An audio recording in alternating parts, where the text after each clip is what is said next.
Welcome, everybody, to Dueling Aces for November 4th, 2024. The day before everybody gets out of their minds and into their boots. Vote.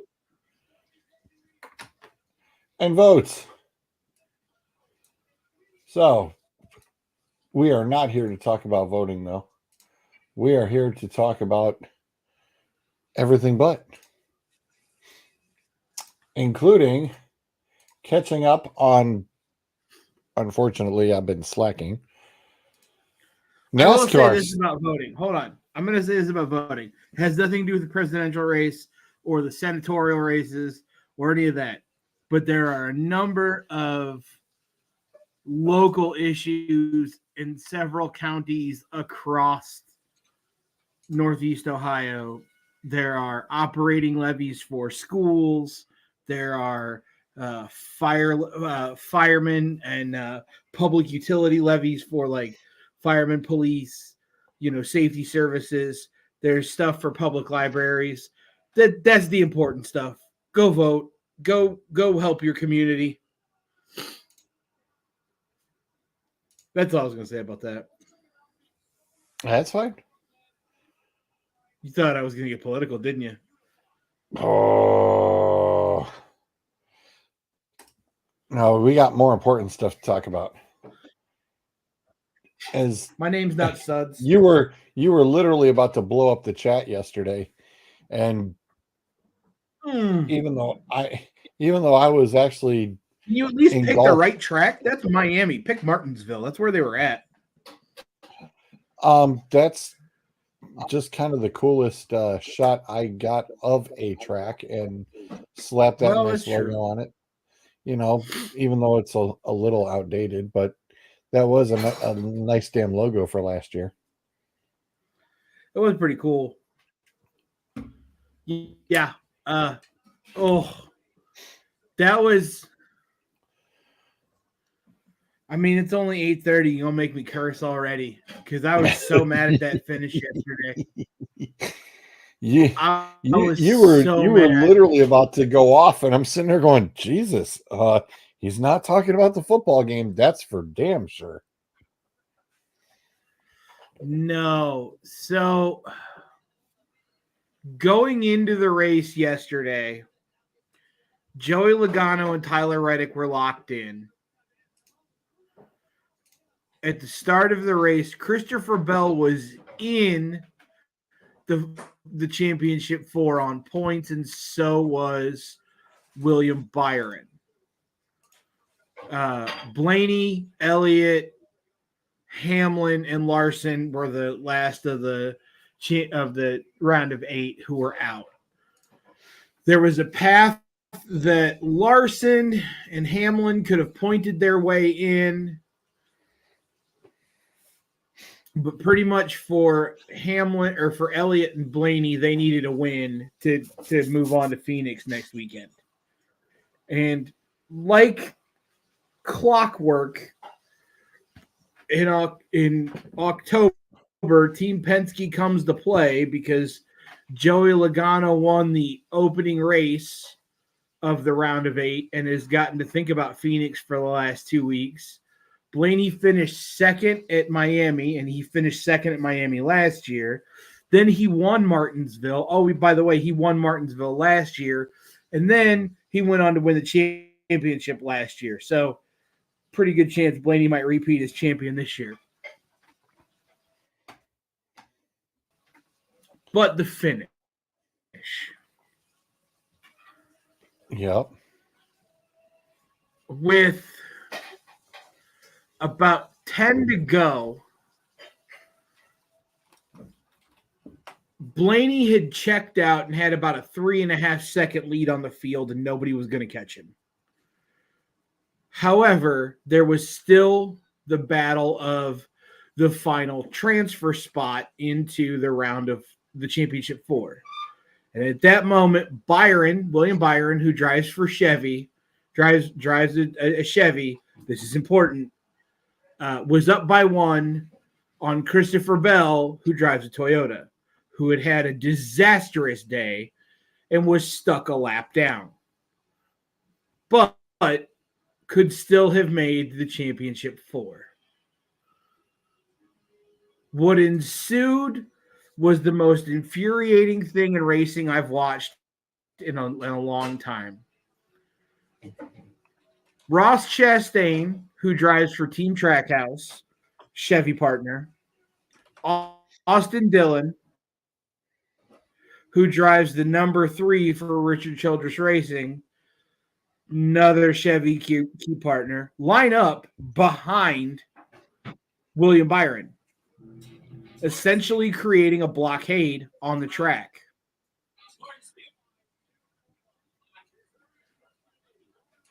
The 77 lines up behind the 1 who is on the outside and pins the 6 of Brad Keselowski on the inside behind Austin Dillon so that Brad cannot pass any of them. And they proceed to run the next 10 laps blocking the track so that nobody can pass William Byron. Meanwhile, Bubba Wallace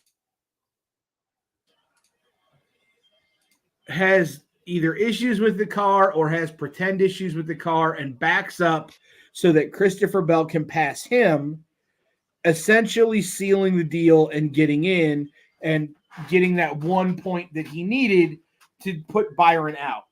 Well, as Bell passed Bubba, he got loose. As Bell passed Bubba, he got loose, got up into the marbles, hit the wall. There it is. There's a blockade. Hold on. Just give me a second. So there's Bell passing Bubba right there. Gets loose, gets into the marbles, hits the wall, and then rim rides the wall around and effectively puts Byron out. Well, they hold up the finish because it's under review. NASCAR takes 27 minutes, then comes back and says, nope, what Bell did was a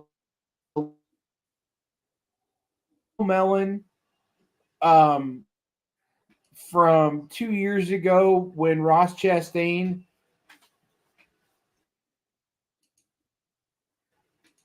going into 3 and 4 on the final lap and rode the wall all the way around.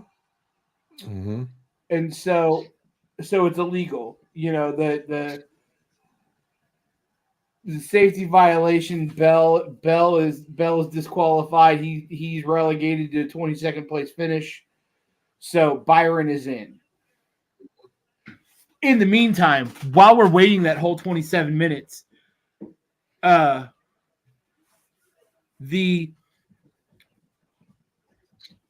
problem with the whole thing arises in that 3 gets played.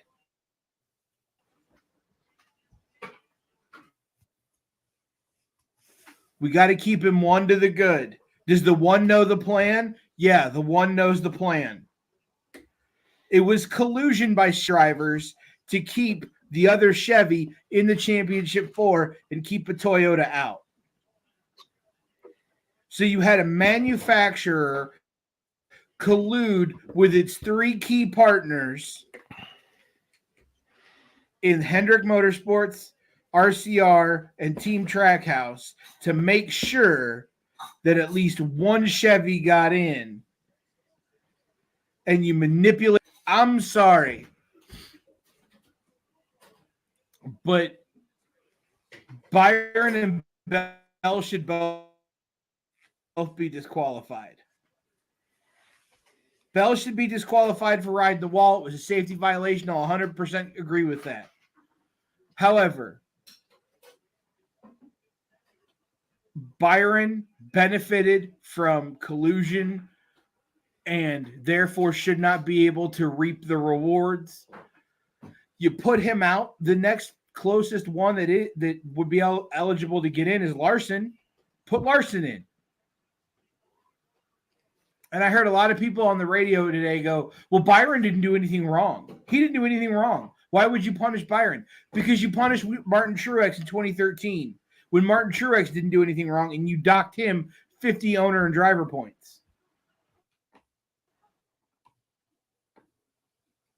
Yeah, that's kind of crappy. When Michael Waltrip Racing, what's that?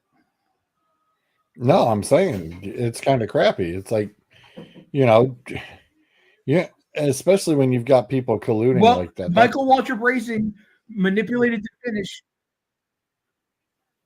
Yeah, Michael Waltrip Racing manipulated the finish in 2013, and you docked Martin Truex 50 driver points,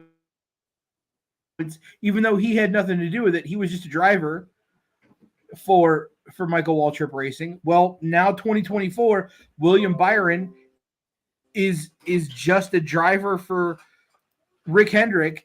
He might not have known anything that was going on from Chevy to the other teams, but I tell you what, he benefited from it, so you should pay the price.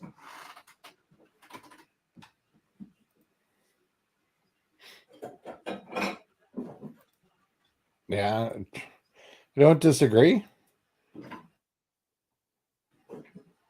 I was gonna say, unless somebody's got a little bit of money slapping somebody in the back of the envelope. I was mad. Mad's an understatement. We know mad is a total understatement on that.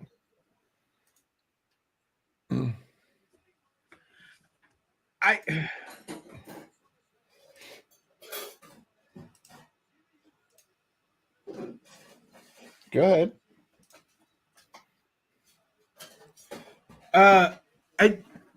It reminds me of 2020. Martinsville 2020.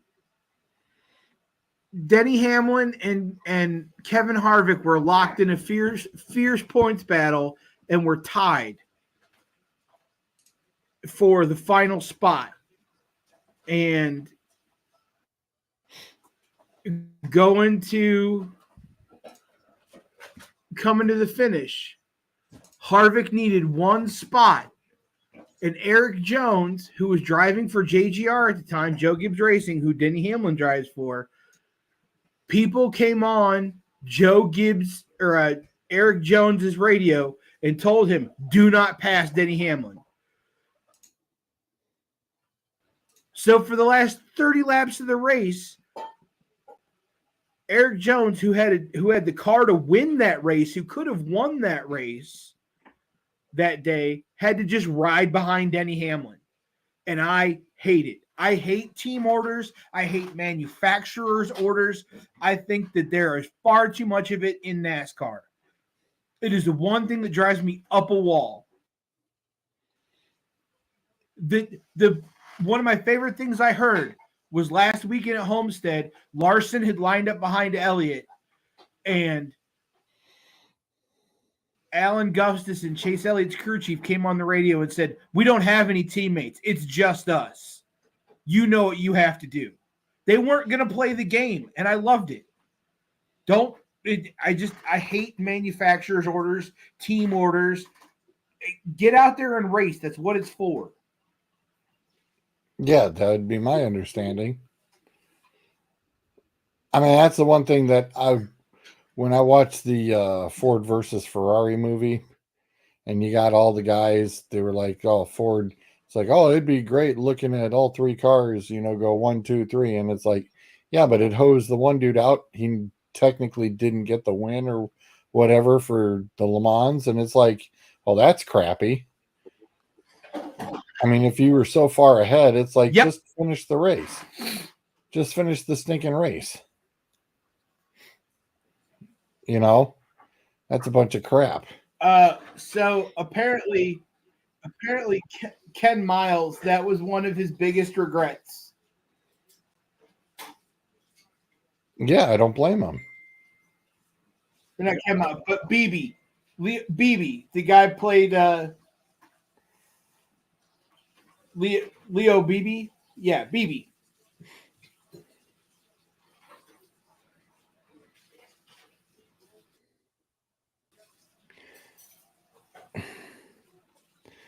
Jason Kelce issued an apology for the PSU iPhone smashing incident over the weekend. No, dude, I'm sorry. I don't. You shouldn't have. No, he does not need to. He does not need to. You got idiot fans out there, idiot people out there who are going to say crap. And it's just like, heck yeah. I mean, so what? I'm going to turn around and, it's like, oh, well, whatever. No, now I got to go buy the guy a new iPhone. It's like, well, don't run your mouth.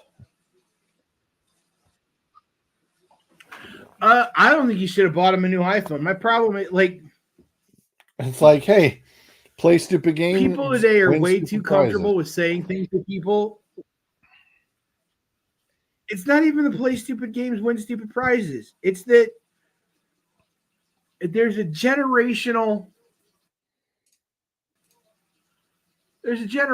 thing that bugs me, in that the few generations after ours where the internet really became a thing didn't realize that if you wanted to trash talk somebody when we were growing up, you had to go to their house and do it to their face. Mm-hmm. And a lot of people on this planet are far too comfortable saying things to people because they don't know what it feels like to get punched in the mouth. I am Bruiser, and I am campaigning on the Punch People in the Mouth 2024 ticket. Love it.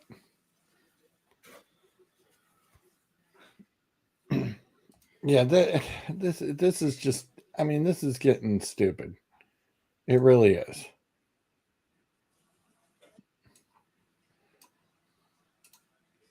Come on. Oh, going over here. Hang on a second. Say what's on your mind. I don't. Hang on a second. Kelce, I got it here. He should have. They just. That kid should have been brought back to Mr. Kelce. They just. Nope, that's not what I wanted. Sorry, wrong screen. Let me go to the other one.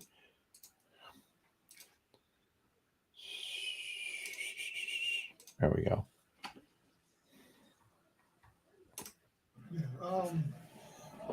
Listen, I think everybody's seen on social media everything that took place this week. Mm-hmm. Listen, I'm not happy with anything that took place. I'm not proud of it. And, in a heated moment, I chose to greet hate with hate. And I just don't think that that's a productive thing. I really don't. I don't think that, it leads to discourse, and it's the right way to go about things.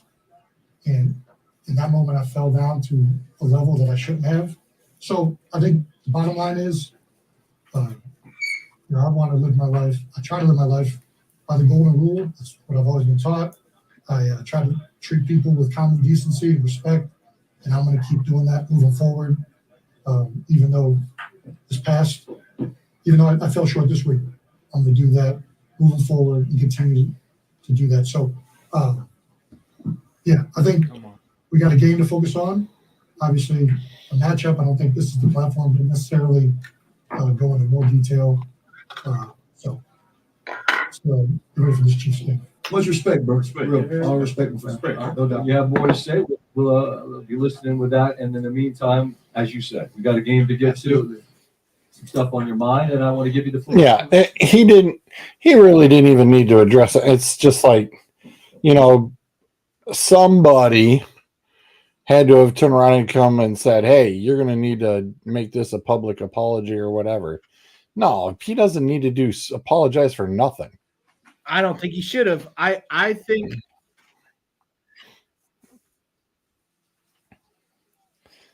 that's ridiculous. I think that kid should have been drugged.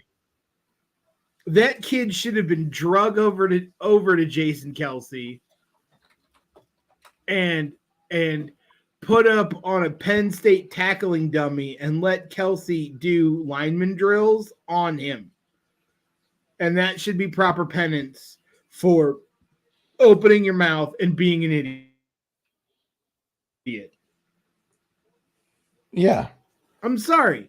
You can't look at somebody and go, your brother is a homosexual slur because he's dating one of the most popular women on the planet. And I don't know the touch of a woman aside from the rubber one that sits in the drawer next to my bed. So anybody who actually dates a woman, to me, is a homosexual slur. And I think that dude just needs punched in the face.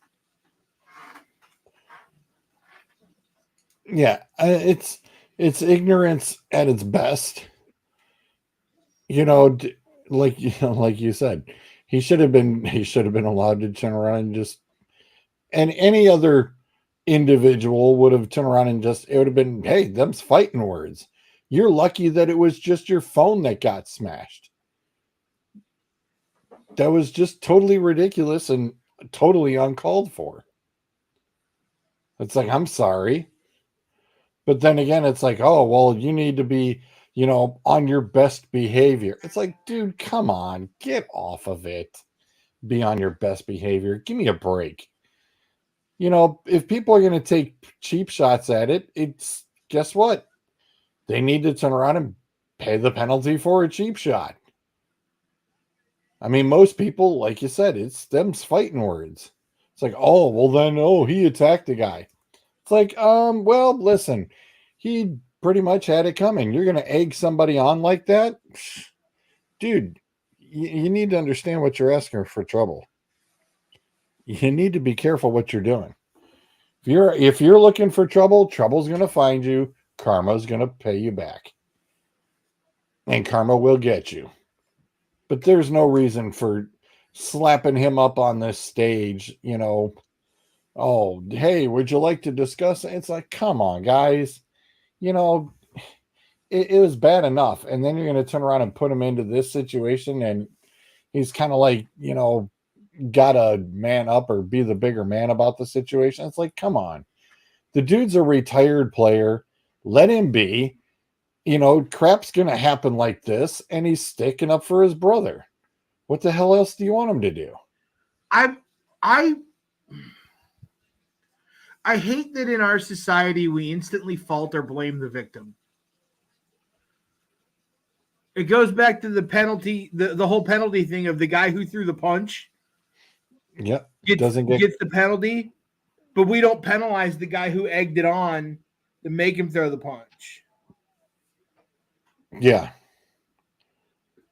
And that's the guy who should get the penalty. Exactly.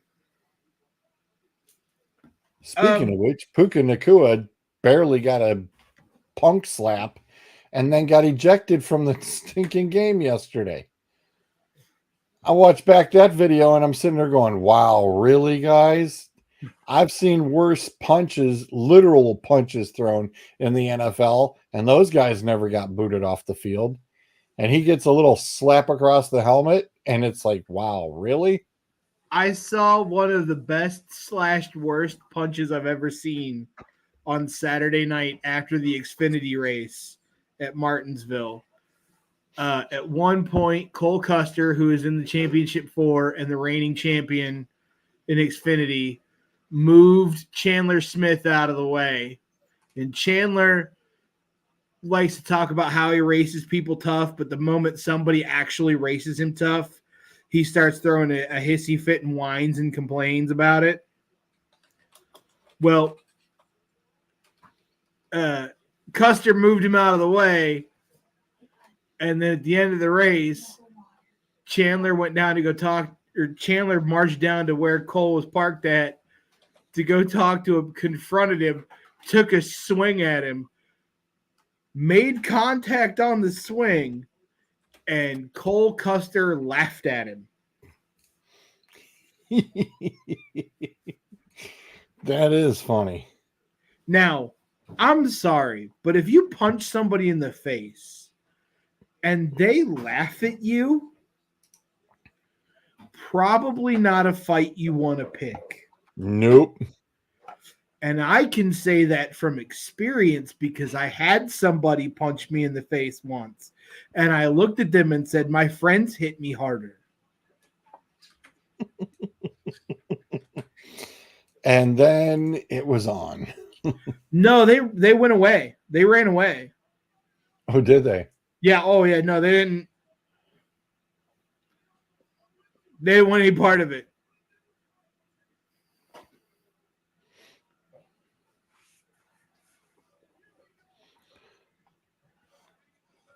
Yeah, I think it was George Carlin who said today's society, and this went back into the 90s and 2000s, but he said it's become a Mickey Mouse version of itself, and it's just getting worse. Speaking of punching people in the mouth, next Friday night we got Mike Tyson versus Jake Paul. Oh, that's finally happening. Next Friday night, the 15th. Okay, who chickens out? Not Mike. I know. So I said, who's going to chicken out? Jake Paul already chickened out once. He can't chicken out again. I think he's going to chicken out. All right, let's get into the fun stuff.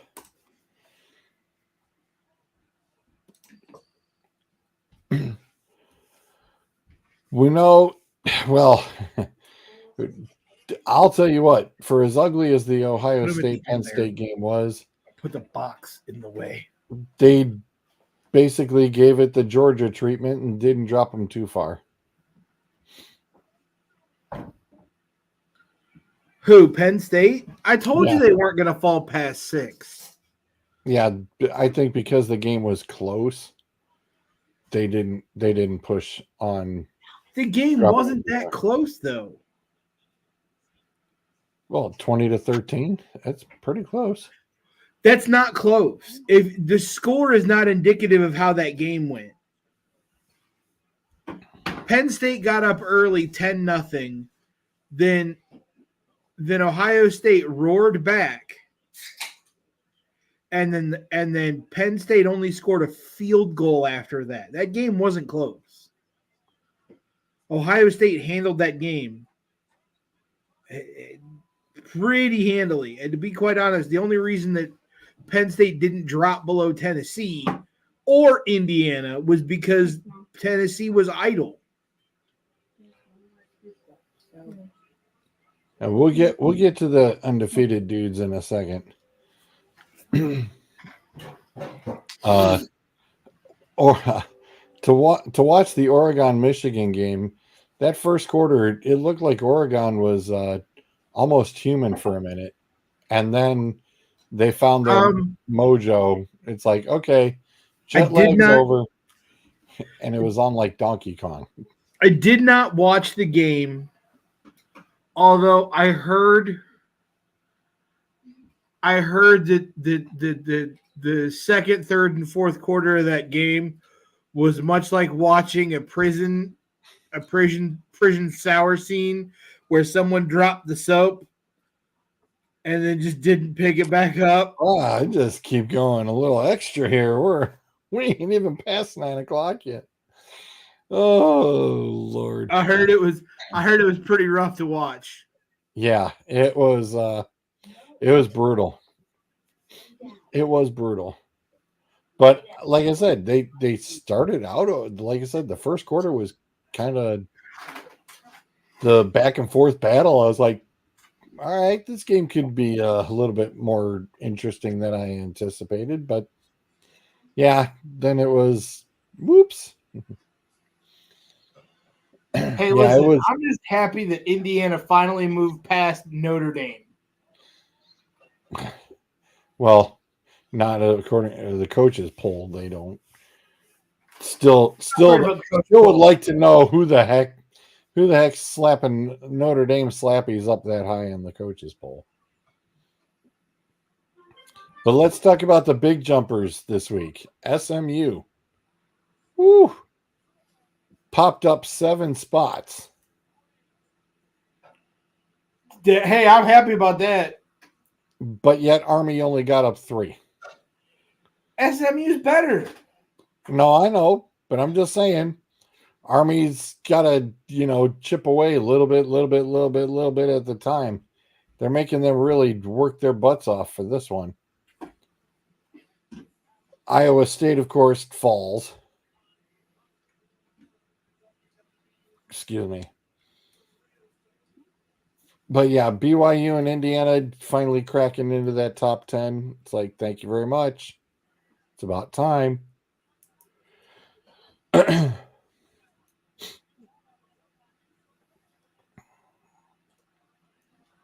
Any other surprises that you see out of this? We had a lot of teams on buys this week. Bama moving up 3. It's the family group text. Bama moving up 3 is kind of weird. I think, though, now that we're getting into the final meaty part of the schedule, that top 12 is really going to suss itself out. I could see, man, if Alabama loses one more time, I could see SMU getting in there. Yeah, didn't we? Oh, we looked at their schedule. They still got to play LSU. Right. I was going to say, they still have the LSU and Auburn. Auburn, right.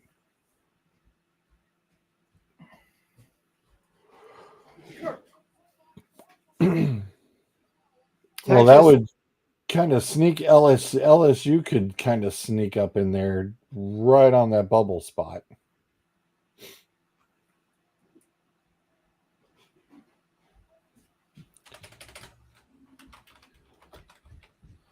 Who do we got this week? Ohio State and Indiana's this week. No, Ohio State and Purdue is this week. Is it Ohio State? Ohio State and Indiana's next week. Yeah, that's next week. Michigan and Indiana are this week. Army gets 5 North losses Texas. on the year for Michigan. 6. What's that? So we'll make that 5 or 6 losses on the year for Michigan. Ooh. As I say, I don't know. The Wolverine. Well, we'd have to ask the Wolverine guys when they get back in, when they get, if they arrive, or when they decide to arrive. Well, Florida. I was going to say, Florida. I know. Florida gave me hope for this. Hey, Florida gave me hope for this long. Yeah, I was just going to say, Florida was on Georgia, and I was like, oh my gosh. And then Georgia went, hang on, we know what we got to do. Did you watch any of that game? I had my multi-screens up here, and I was ticking through the ESPN. I want to say it was in the third quarter, but did you see the beer snake that they had going at one point? It's funny when it's funny when there's a beer snake gets highlights. That's awesome. That thing awesome. Had to have wrapped around at least 3 sections. That was a good one. That was mighty. Listen, that is why that game, I don't care about Georgia or Florida either way, but going to that game with it being the world's largest outdoor cocktail party, like that is a bucket list game. I want to go to it because I don't think anybody actually cares about the game. They're there to party. Right. Well, but the game was good too. I mean, Florida game was pretty good. Georgia really. We went to Cedar Point Saturday because Saturday was closing day for the season. Last day. Yeah. Last day of the season, closing day. And we went Friday night and rode like Vengeance and Millennium and Maverick and like all the big fun ones. Yep. And they're like, well, let's go back Saturday and do the front half of the park and get the ones that the lines won't be as terrible on Saturday. We got there at 11, left at 6. And toward the end of the day is when it got stupid. Okay. It was an hour wait for Iron Dragon. Ew. Like Iron Dragon should never be an hour. I'm sorry. No. I love Iron Dragon, but like, yeah, not for an hour. But both Steel Vengeance and Maverick and Millennium were all breaking at various points of the day, which just made the lines everywhere else worse. So, however, I did at various points in line get to like pay attention to some of the college football that was going on. And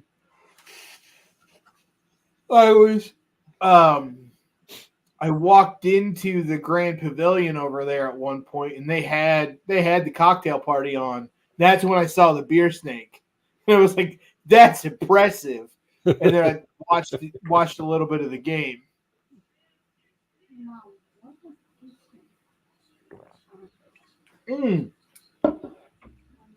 They just showed an ad for WrestleMania.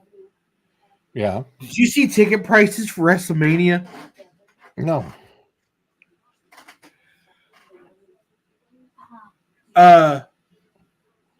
Cheap seats. Like really, really bad cheap seats. In the $4,500. What? In $4,500.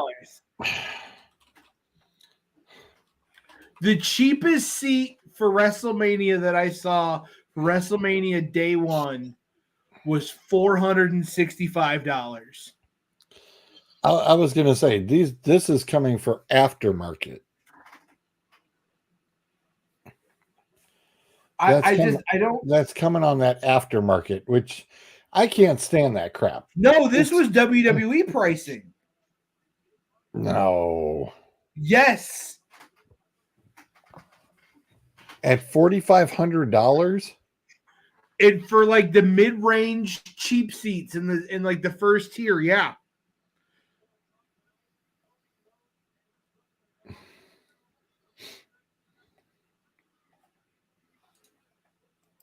I was just saying.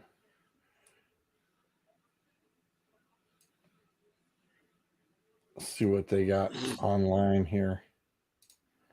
No, not Royal Rumble. 2-day combo tickets. Hey, look who creeped their way back into the top 25. Go, Vandy. Yeah, I know. Vandy. I was going to say, Vandy snuck themselves back in. Good Lord. I got $840. Yeah, some of those ticket prices for WrestleMania are just ridiculous. We got verified resale, $990. Some of the the thing I saw was an official WWE floor plan with their pricing, and it was like $460 for like the back row against the back of the stadium. Yeah, it's a shame all the resellers. It's going at $1,000. That's the 2-day combo tickets. Yeah, this is the These were this is the 2-day these combo. were single day tickets of $460. Yeah, that sounds about right. The thing is okay, why? You can be Because at it's home. WrestleMania in Vegas. Oh, touche.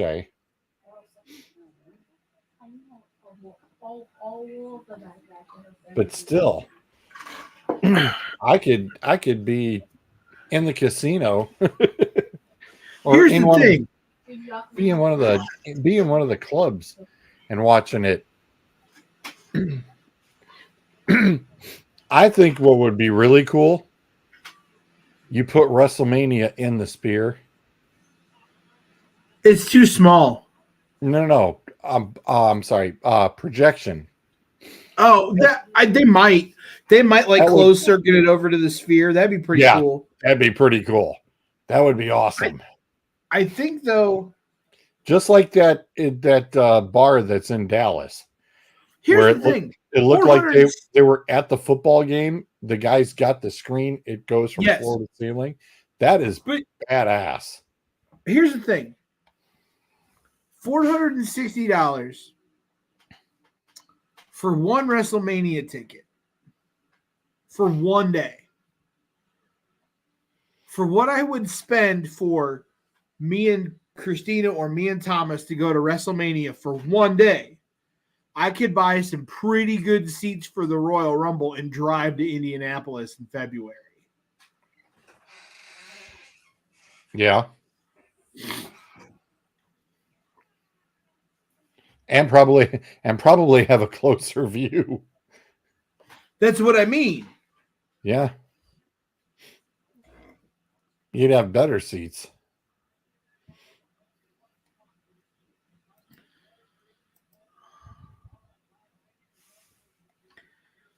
Oh boy.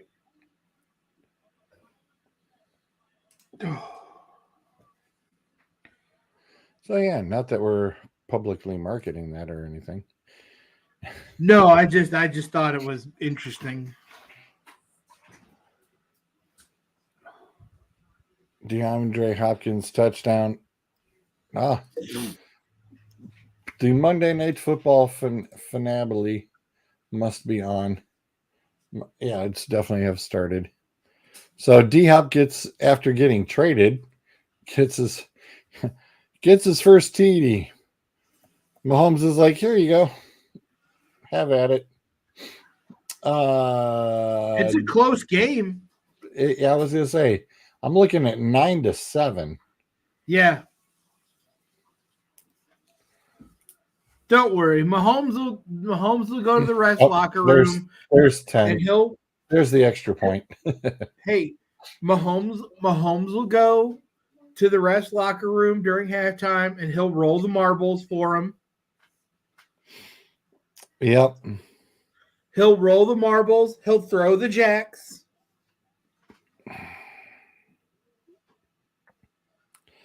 Yep. Because whatever happens, it'll be in their favor. And I know Zolt's not here, but I'm going to drop it anyway. We know that Dak Prescott oddly is out for a hamstring injury, but when they showed the camera on him yesterday, he was getting his finger looked at and addressed. So it's kind of crazy how it went from his hand and his fingers, and he was out for the rest of the game. And then they said it's a hamstring, and he went for an MRI. I was like, oh, okay, that's odd. And he's standing on the sideline, yucking it up and saying, oh, we effing suck, which everybody and their brother has had a lot of fun with that meme all day today, including I shared Who is it. this? Yeah, Dak Prescott got caught on a hot mic saying we effing suck. Yep. Mike knows about it. Yeah, and they've plastered that all over the internet. I posted it earlier in our group chat. And that's just Hey, way to listen, go, he has every dummy. right to say that. Yeah, well, the funny thing is the one meme that got shared, it shows Uncle Phil from Fresh Prince going "we" and starts laughing, and he goes around the living room laughing "we." It's like, oh, okay. It's like, all right, dude, but sorry, but Cooper Rush looked a little bit better than you did yesterday, so I don't know. You can be out for 4 weeks. That might be about the best thing for Dallas. Let's see. No Dak Prescott. No Zeke Elliott because he's been missing team meetings and just thinking he could do whatever the hell he wants. So he's out. So Dalvin Cook and Dawdle are running the backfield. CeeDee Lamb, apparently his injury, thank goodness, isn't too serious. So he'll be on a day-to-day watch right now.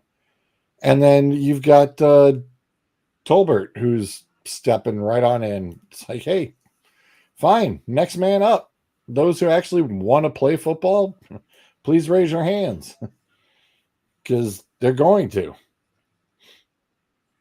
I mean, that's kind of ridiculous. I mean, right now it's Jerry. Hey, you would have been smarter just holding him out, just letting him hold out. Yeah, I was going to say that got ugly too. I read that one. Michael Thomas running his mouth saying Derek Carr left Olave hanging out to dry, and Olave had suffered his 5th concussion in the past 3 years. That's going to get looked at pretty closely. But Carr even said if he basically Michael Thomas, who couldn't turn around and stay healthy for 2 weeks straight, even in the NFL overall, is sitting there trying to say, oh, well, Derek Carr left him hanging out to dry. And he's like, it's like, dude, Carr wasn't the quarterback the whole time when Olave got his first 3 concussions. So shut up. Absolute moron. It's just another individual, dude. Yeah, you're pretty big and mighty behind a keyboard, but put yourself out into the public. Let Joe Q Public see you. Then we'll talk. Let's go. But no, big man behind a keyboard. All these guys. First thing they want to do, take to Twitter, social media, put their opinions out there. Yep. Big man behind a keyboard.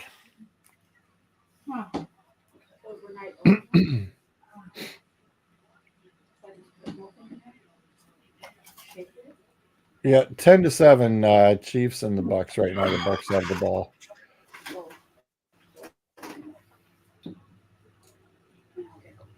So, as we were going to get to this week's schedule, so Florida now gets Texas this week.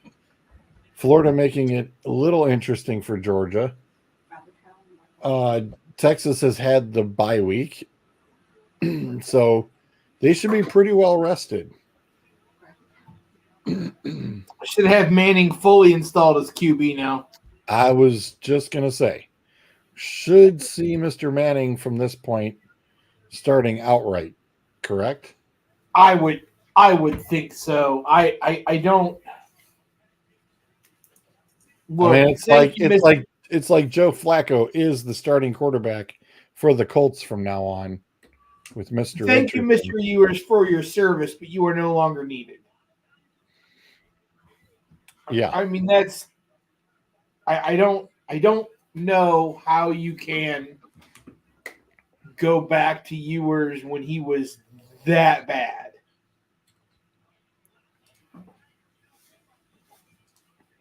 I don't think you can either. Georgia gets Ole Miss this week, and the Bama LSU game is this week. Ole Miss could beat Georgia. That is a 3:30 game. And they put Bama and LSU at 7:30. That's a night game. It's in LSU, right? Yep. Yeah, that's a night game at Death Valley, Bama versus LSU. That's a heavyweight title fight. That's a prize fight. Of course, you put that on as the national game at 7:00 or 8:00. It's 8:00, right? 7:30. We got Oregon and Maryland. Snooze fest. Who's the national game this week?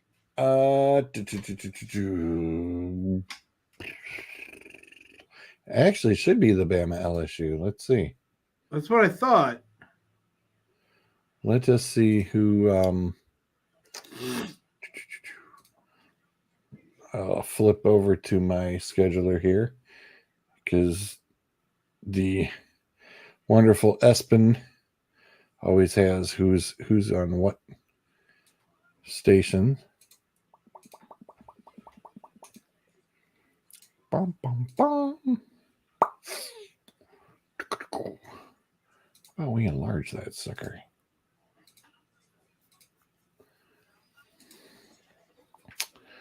All right.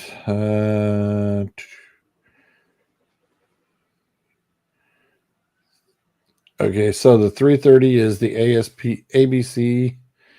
So that is the 3:30 there. And then the nighttime, yep, it is Bama and LSU. The night time is the right time. Yep. Washington at Penn State will be on the Peacock. Looks like Boise State's get Fox. And BYU and Utah. Hey, you want to see if we can hop a flight out to Colorado? We go watch Fresno State and Air Force for $11. Oh, holy crap. For a minute, I thought it said 111. I didn't see it said 11. Oh, my gosh. Dude, I'm in. Shoot. We could go out to Tempe. Hey, Dude. Tempe, where we get where the females outnumber the males 2-1 on campus. We go to Tempe, go to Arizona State for a little bit. Oh, man. Yeah, Arizona State 16. Yep. Air Force. Just scroll 11. up. Dude. Look, let's just look at ticket prices for a minute. This is interesting. Okay, we'll go straight up to the top. Wait, stop. Go back down. Wait a minute. $4. UConn at UAB, $9. Yeah, but look at above them. Liberty at Middle Tennessee for $4. Holy cow. Okay. I'm intrigued. You got me. I'm intrigued. For $4, let's see. Where in the world are we sitting for $4? Where are we sitting? Hey, hit 1R. Go to 1R right there behind the home bench.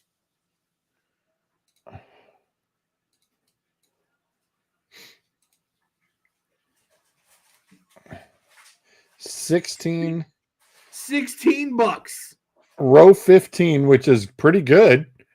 Row 15 is essentially on the 50-yard line for $16. $16, and row 15 is not bad. I mean, yeah, row 8, you're kind of like almost right there by the wall down there. But I mean, for Liberty University versus Middle Tennessee State. It's okay. Here's the $4 one. Look at this. 2 tickets, $4 each. You're on the 40-yard line. This is where the $4 is.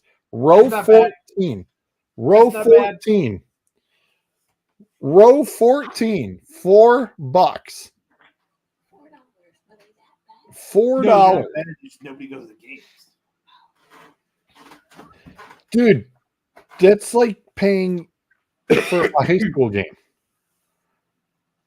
That's cheaper than a high school I was game. going to say it's cheaper. I was going to say it's cheaper than the high school game. $4. That's oh wow. Hold on, go back to that. I want to. I'm 'Cause if still you- on it. No. I meant the schedule. Oh, Because if you look, so Michigan at Indiana, $235. $35. Yep. Syracuse at Boston College, $10. That's not a bad one. Marshall at Southern Miss, $11. Wow, I and thought Marshall's I saw not a one bad- when you were Marshall. scrolling that was $7. Yep, there it is. Yep. San Jose State and And Oregon. James Madison.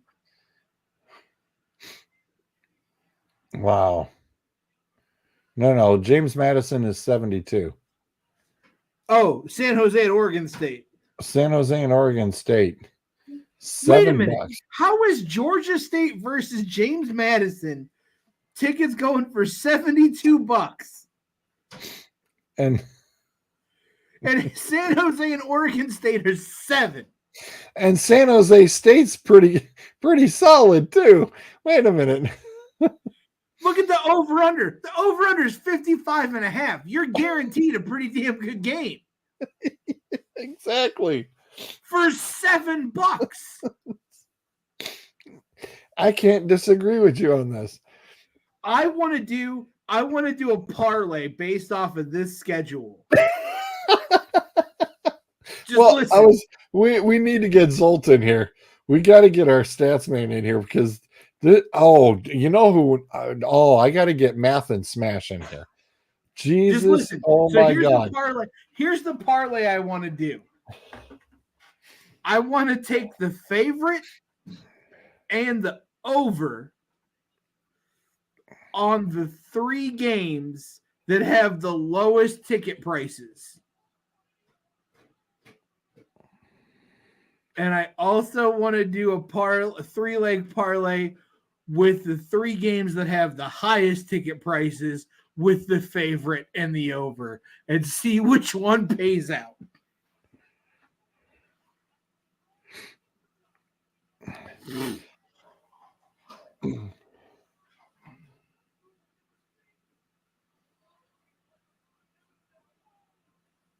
I'm sending this over to Dan right now. It's like, dude, we need to set this up. This is insane. $10, dude, a $10 bet. It's funny because you know darn well that over under, they're gonna beat the over. Or I tell you what, we'll do a $12 bet because then we put an even $4 on each leg of the parlay. Each game. Oh my God. So let's see who else was low. Was that the lowest ones? So go to the top of the screen. So we'll go all the way back. Oh, for this, is that this week's? Tomorrow night's matchup: Bowling Green at Central Michigan, $8. $8. Wow. Yeah, that's some action. That's some action. I was just gonna say there's a whole lot of action going on this week. Yes, there is. Yes, there is. Northern Illinois at Western Michigan, $6. Well, oh my Florida God. Atlantic and East Carolina for $4. Hey, look at I was gonna say, look at that. Look at this one though. 48.5 points with Bowling Green and Central Michigan. But you get to that Northern Illinois and Western Michigan for 6, and that baby's 52.5. I'm telling you. I think we're onto something here by betting low ticket prices on a parlay. Hang on, let me get a pen. I need to go back.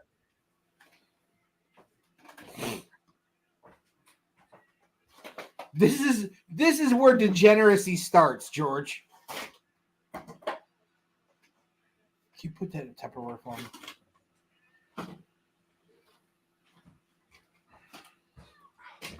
Where is Zolt to tell us not to do this? I have no idea, but but hey, oh man, There he is. wow! There he is. Talk about timing. He just said, "Where's Zolt to tell us not to do this?" And bam, you Oh, he popped left. in. Oh my god, you popped in at the right time. Don't do it. Oh, no, You're what- doing, Okay. don't do All it. right. Well, listen. you're not going to do what Amon-Ra St. Brown after he copied the high school kid from doing it. Absolutely, All I right, will because he listen. did it better. I have an No. idea. We've got a thought. We've had an epiphany. Go We ahead, have an Rudy. idea. So we're going to take if you look on the college football schedule, you will see that they also have the ticket prices listed, right? We're going to do a 3-leg parlay. $4 per team, per game. And we're going to find the 3 lowest ticket prices, and we're going to bet the favorite and the over. Yes, he loves this idea. So it's Northern Illinois at Western Michigan for 6. We So- should here. If we really Northern- wanted to have fun, you bet the ticket price. Oh my! Well, yeah, because we've got 2 games that are $4, 2 that are 6, 2 that are 7. I mean, Okay, so hang on. We're going. It looks like NIU is favored by 2, and this over under is 52.5. some solid action. It's some solid action. -2 I like That how was- Zolt is like, I $6. signed up for this idiocy. is -2, and it's 52.5. I mean, All right. honestly, All right. Hold the on. randomness might give you better odds than Listen, you Hey. gotta tell me where we're going wrong here, because like I see nothing wrong with this. Yeah, because and what brought this on is because we're scrolling through like the whole schedule to see who's on the TV, and we saw Air Force was like as low as $11. He's like, we should go take a flight and go watch that football game. And it was 50. It was almost the 50-yard line. 50-yard line. 50-yard line for $11. Row 15. No, that was Middle Tennessee State. Oh, that was middle. I'm sorry. Yeah, that's right. That was $4 on that's the this one 40-yard here. line for Middle $4. Tennessee State. scenic Murfreesboro, Tennessee.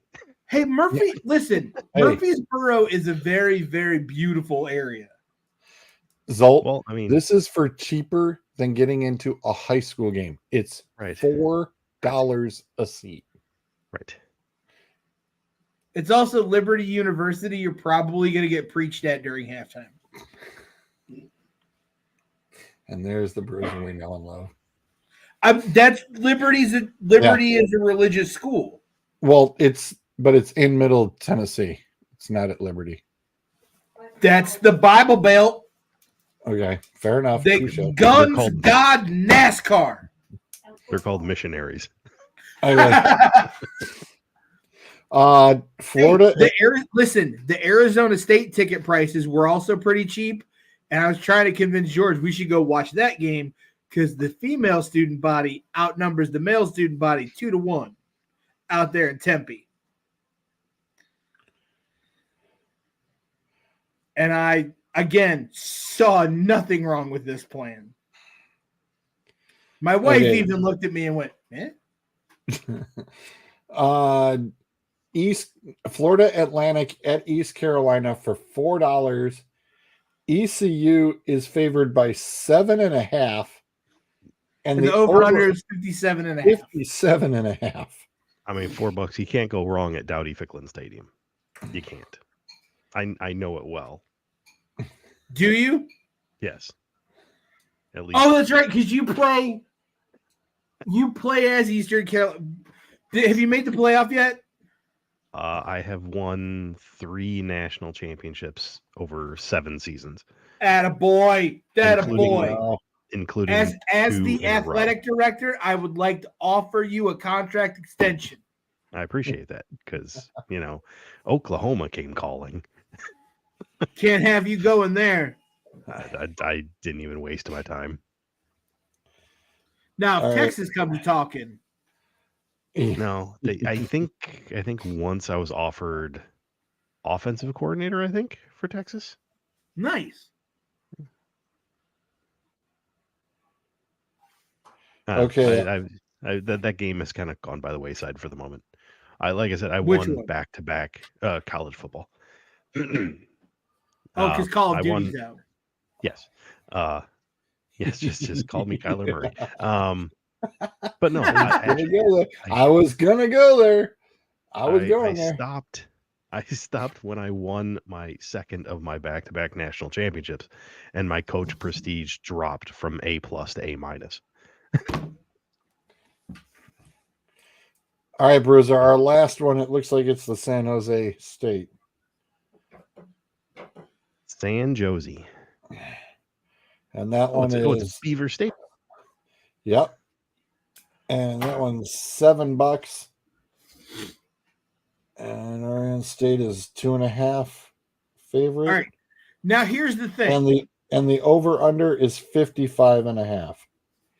Now we need to pull up a sports book and go put these in to see what the ridiculousness of this parlay would bring.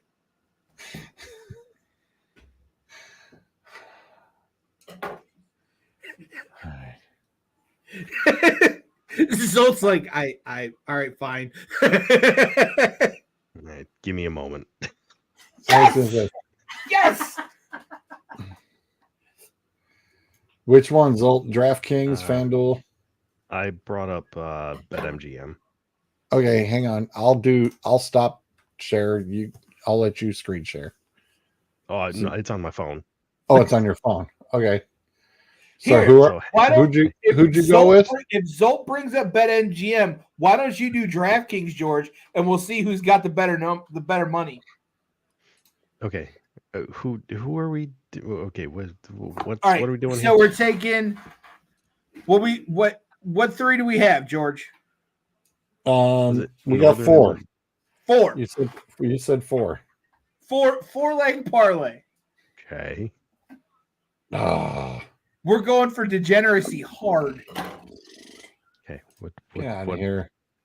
I got to create an account and everything. Okay, just run off the games for me. I can at least pop it in here. Okay, the games are Northern Illinois. Okay. Who are we picking? We are taking Northern NIU. We're taking NIU, given 2, and the over 52.5. Okay. Well, the good news is on BetMGM, I'm only giving 1.5. There you go. Okay. There you go. Okay. East Carolina, we're giving 7.5. Yep. And we're taking the over. And we're taking the over 57.5. 57.5. Yep. And what was the third game? Liberty at Middle Tennessee. Okay. So we're taking Liberty by 10.5. Yep. And the over under is 54.5. We'll take the over again. Yep. And San Jose State at Oregon. Oregon State by 2.5, over under of 55.5. I actually don't mind that at all. Hang on. Okay, now we have an issue. I'm getting the old some of your legs cannot be combined. What's that mean? It means it won't let me place a parlay with those 8 legs. Something about it doesn't like. So I probably have to do the over-unders and the and the lines separate. Okay. So here, let me eliminate the over-unders and see if it likes that a bit better. It does. So if I just do Northern Illinois by 1.5, East Carolina by 7.5, Liberty by 10.5, Oregon State by 2.5, that is a plus 1,200.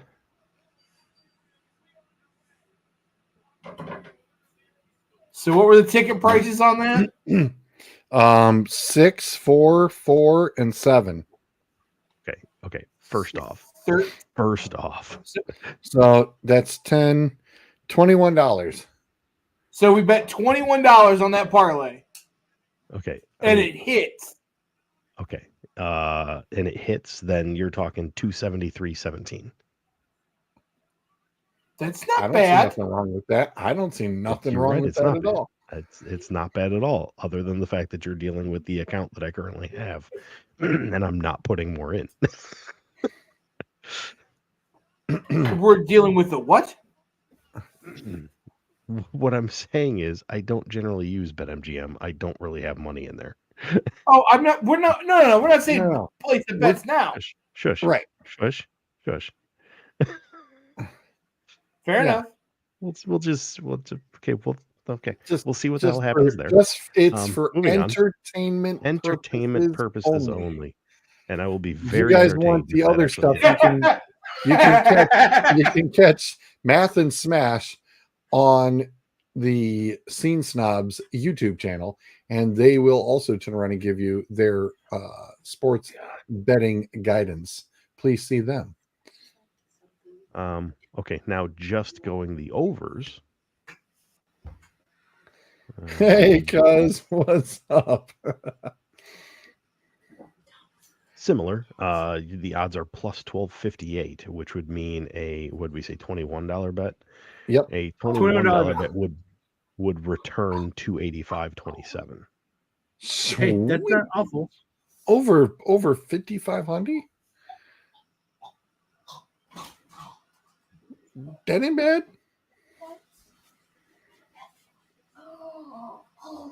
Zolt's like, you guys are stupid.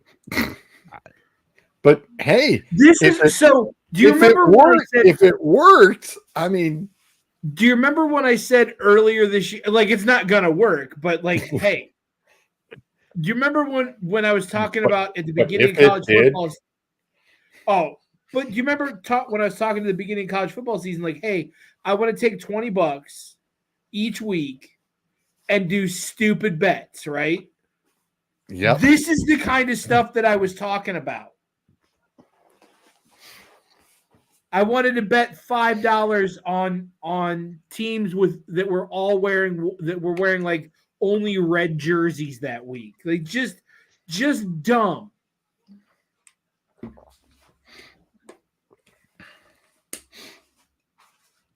This is seriously crazy. But it would be hilarious as all get out if that hit. If that hit. If that hit, I'm gonna have to pay attention to it on Sunday morning to go back and see. I know. And just see what happened. Be like, we could have been $300 richer. That's a little $100. It's about $100 per person. No. No, he said 1,200. No. Hang on. The odds were 1,200. The odds were 1,200 and 1,258. The first one would have returned. It was roughly 250. Yeah. Okay. And then the second one was like 280 something. Yeah. So both of them combined, you're well over 550. Although it's a shame that we couldn't combine all 8 legs because that would have been astronomical. Yeah, that'd be. I think that's why Vegas is like, no, we're not going to let that happen. No. Just stop it. We're saving. Look, we're saving you from yourself at this point because Vinny the Nose and Jimmy the Leg have already knocked on your door, and we don't need you to turn up with concrete shoes. The last thing in the world you want to do is hit this 8-leg parlay. Yes. I don't see a downside to hitting this 8-leg parlay. What are you talking about? Oh. The downside is what's at the bottom of the Detroit River.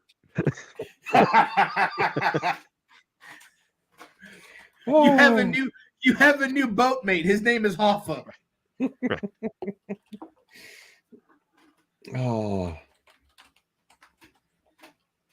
God bless. Oh man. All the trouble we get into on this show. Hey, I have fine with it.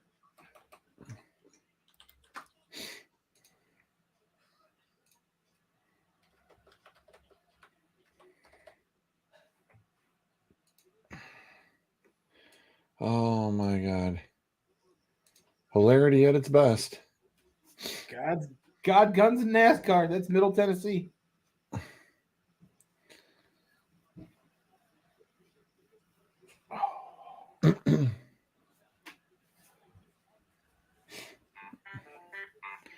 That is just too damn funny.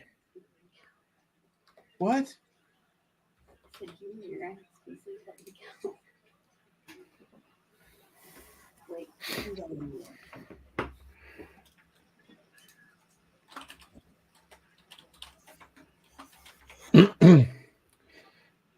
Oh boy. Oh, Mr. Zolt, we did not get our trade done. I don't know what Not yet. what's taking so long. I can tell you. You have what Cleveland's asking for. You have what Detroit is offering. They are not far apart. Cleveland wants to wait What till trade the is deadline. this? This is for Zadarius Smith, the defensive end.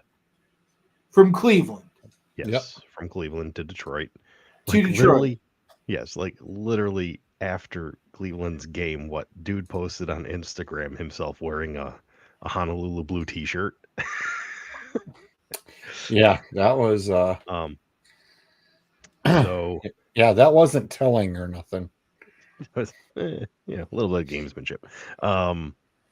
The rumor is Detroit's offering either a 4th or a 5th rounder. Cleveland's looking for, at worst, a 4th, I think. Yeah. Now I think Cleveland just wants to take it to the wire to see if anybody offers something better. The problem, quote unquote, is that nobody lost at defensive end this week. Nobody's coming calling unless somebody just wants to improve. I will say, and you're gonna laugh, and I understand the laughter. We're still talking to the Raiders. The conversation is still happening. The only Listen. let me finish my thing. The only way that happens is if Crosby tells the Raiders he wants out. That's the only way it happens. Listen, honey, I know you're still pining for him, but you've got to let him go. He's found another woman. It's fine. It's not going to work out for you. It's fine. It's okay. We're going to be okay. I will say, though, we are linked to somebody else also. I'm trying to pull him up so I get the name correct, which I'm not going to because now I can't find it.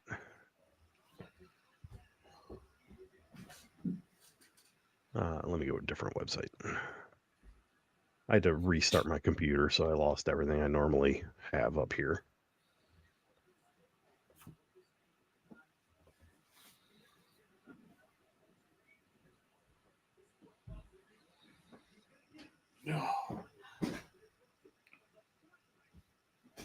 While you're pulling that up, I must say that tomorrow is my last day that I actually get to lift weights this week, and I'm not happy about it. Uh-oh. Yeah. Because then I have to go into rest mode for the rest of the week until Sunday. Bruiser, I will say I saw something that I was going to throw in the chat, and it's basically a couple guys that did an entire workout at the gym dressed as Michael Myers and Jason. Yes, And I've seen it. I laughed so I was hard. gonna throw that in there, and I Where they're lost it. doing the overhand rows with the knife. Yes. Somebody sent that to me. I laughed really hard at it. I was like, that was funny. Then he goes and stares at the girl. Yes. So Math has gotten back with me, and he's laughing. He says, like, just for the college, and I explained to him what we were doing, and I just sent him what games we were looking at setting up. So I think it will be. I've asked him if he'd turn around and have that set up for. They do their show on Wednesday at 7, but he's going to have to do that one before then because the one game's tomorrow night. So yeah, the Maction is tomorrow. Part of the Maction is tomorrow night. That is, listen. So we'll see right off the rip if we're good. Yeah, we should know by Saturday afternoon. Hey, you know, if you're gonna lose a parlay, lose on the first leg. Oh, it would be hilarious if we turn around and. I wonder if we could find a sports book that would let us do all 8 legs of that parlay. Oh, I'm sure you could. I'm absolutely sure you could. I wonder if I need to call Jimmy the Nose or Vinny or Vinny the Shoe. You probably wouldn't have to go that far. So Detroit's been linked to Aziz Ojulari from the Giants. Aziz Ansari, the comedian, he's terrible.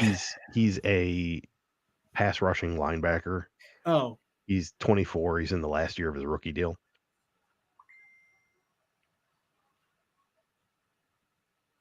So that would, again, it's just another guy they're looking at. There are lots of deals they're exploring. Obviously, it takes 2 to tango. Nothing will probably happen until, tomorrow afternoon. If you had to, if that dude, Crosby, and Zadarius Smith, on a scale of frowny face to smiley face of most likely to happen, which one do you think is done by 4:00 tomorrow afternoon? Most likely to happen? Yes. Smith.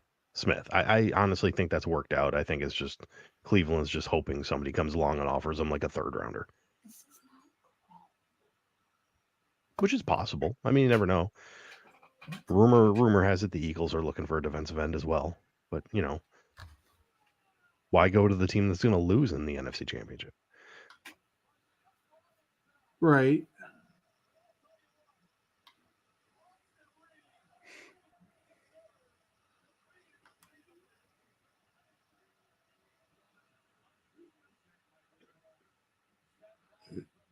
That's Thomas. He's got it set weird.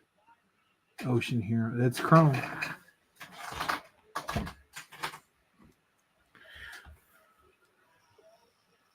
So, does Smith help? Yeah, he fits the need. He's doing really well. He had a heck of a game yesterday, actually. He would help. The only issues are he's 32, so you just hope that he holds up. He's got 1 year left on his deal, but it's all non-guaranteed. So if you wanted to just cut him, you could just cut him. Or if he fits so well, do you keep him? Do you restructure and keep him around? Again, that all depends on looking forward. Obviously, knock on wood, you've got Aiden back as good as ever next year, and you do still want somebody on the other side of him. So, at the same time, though, they could be thinking a completely different direction in free agency or in the draft, for that matter.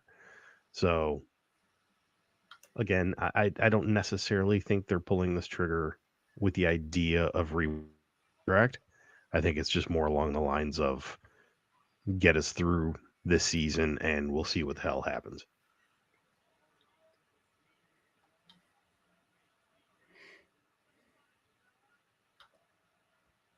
Yeah, Smith is one of those. Y'all reworked his deal at some point because he's got 1 year after this, and then 4 void years. Okay.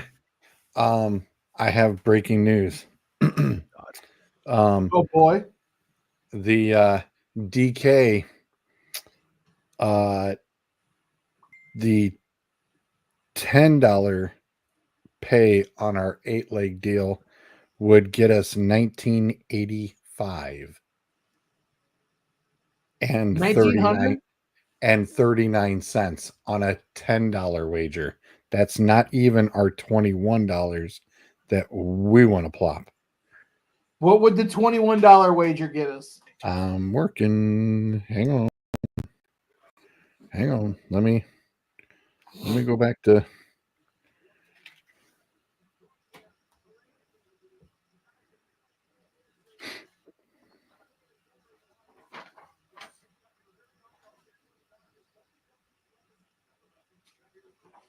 come on, get over there.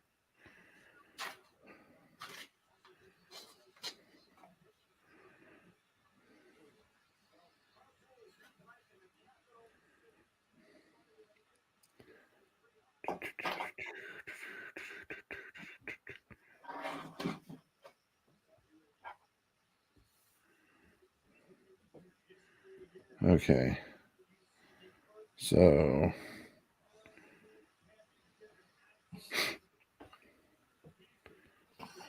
This is so dumb. 4,169.32 For $21. for $21. They're practically giving it away. That is, my wife just looked at me with mouth agape and eyes in shock. I don't think she realizes how unlikely that is to happen. It will be wiped out tomorrow. For sure. Listen, there is a reason why they build large buildings out in the desert, and I am driving a pickup truck with 120,000 miles on it. Because dum-dums like me want to go, hey, what happens when we throw $20 at this improbable scenario? But every once in a while, dum-dums like me get lucky and those improbable scenarios happen. I mean, even a blind squirrel finds a nut once in a while. Yep. A broken clock is right twice a day, and a blind squirrel still finds a nut every once in a while. Yes, they do. Problem is, we got to be right 8 times. Not necessarily. You only got to be right 4. Oh no, this is all 8 in one shot. Taking the favorite, so the favorite's got to win and cover. Yeah, it's plus 19,753 with the 8-pick parlay. $21 bet gets you almost $5,000. 41.69 and 32 cents. Let's not forget about that 32 cents now. That's an important fraction Important. there. Very important.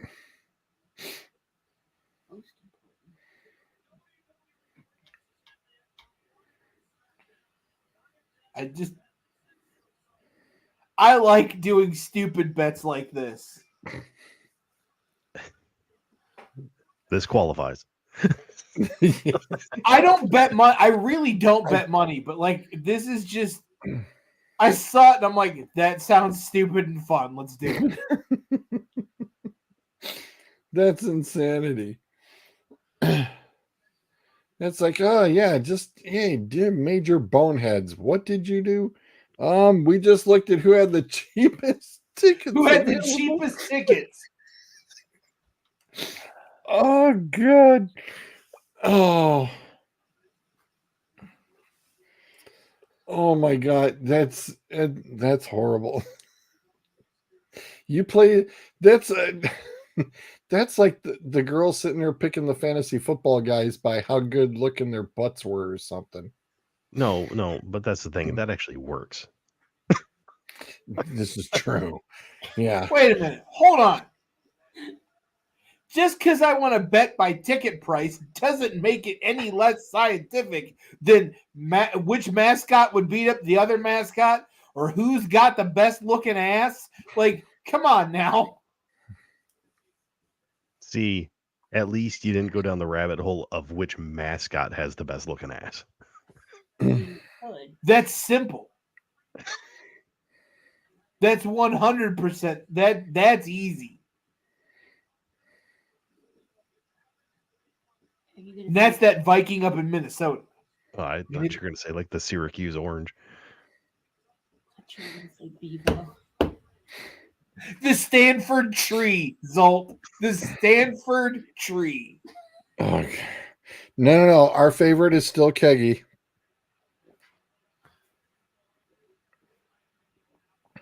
We can't forget about our boy Keggy. The best.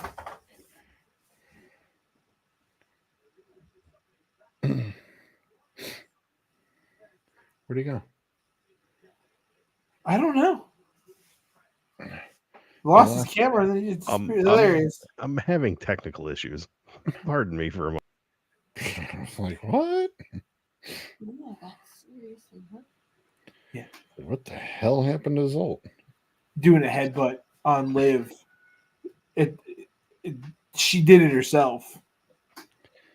I was going to say, I saw Liv and Cody with the whatchamacallit rings from the Middle East. The crown jewel titles. Yeah. Well, that thing is so ugly. Was your pussy causing you problems, Zolt? Climb up on your shoulder, get in the camera. No, it literally the camera literally gave me an error message and said it was leaving, and when I brought it back, I had lost my background. And it didn't want to be part of my idiocy anymore. It's just You're right. It said no. We are saving you from this. By the way, the best looking mascot, Stanford tree. Yeah. You can't go wrong with that trunk. What about that guy from Wake Forest? The Demon Deacon? Yes, the Deacon. Sir. That is a man of God. How dare you? He is a gentleman. He is a gentleman, a scholar, and he looks like he might be able to show you a good time on a Saturday night.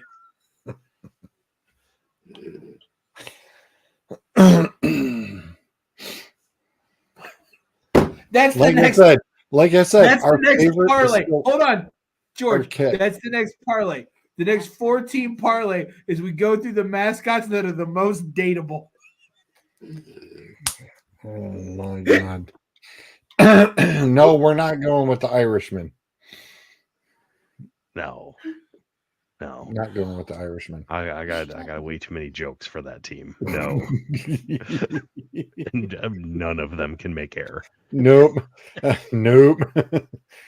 Nope. I mean, you got to bet on the Oregon State Beavers. It is my spirit animal.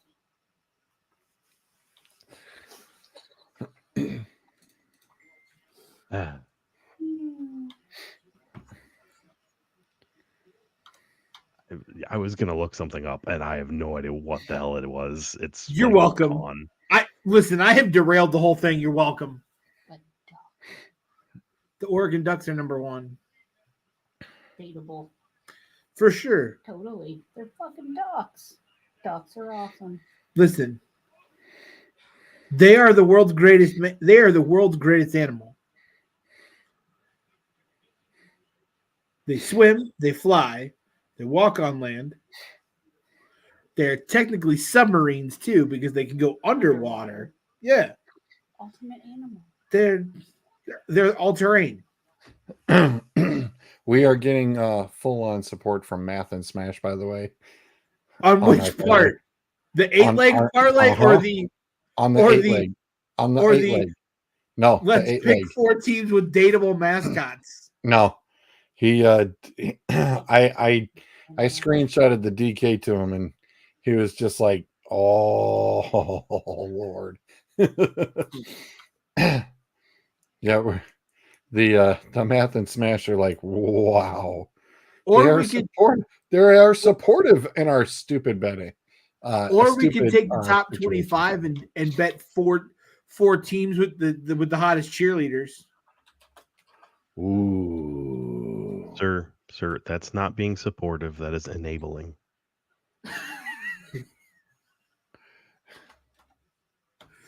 Alabama, listen, you'd be hard pressed to find hotter cheerleaders than an SEC school. Was Bruiser here when we did Bruiser? Oh, that's right. We did this as a perfect 10 segment. Yeah, I never get invited to show up there. We did the college mascots. And this is did you do the perfect 10 of college cheerleaders? this is Keggy the Keg. He is yes. Keggy the Keg for Dartmouth College. He's not an official mascot. Well, depends on who you ask. It says is the unofficial mascot. It says right there. Yeah. Well, like I said, depends on who you ask. But that was by far noted as our number one favorite college mascot. When we did our college mascot show, that one was our numero uno. Because anytime you can pull that one, yeah, we were like, yeah, that took creativity. I swear to God, they stole that from like The Simpsons. Everything's been on The Simpsons, I swear. They're not wrong. The Simpsons are pretty good at, freaking predicting the future too, which is somewhat scary.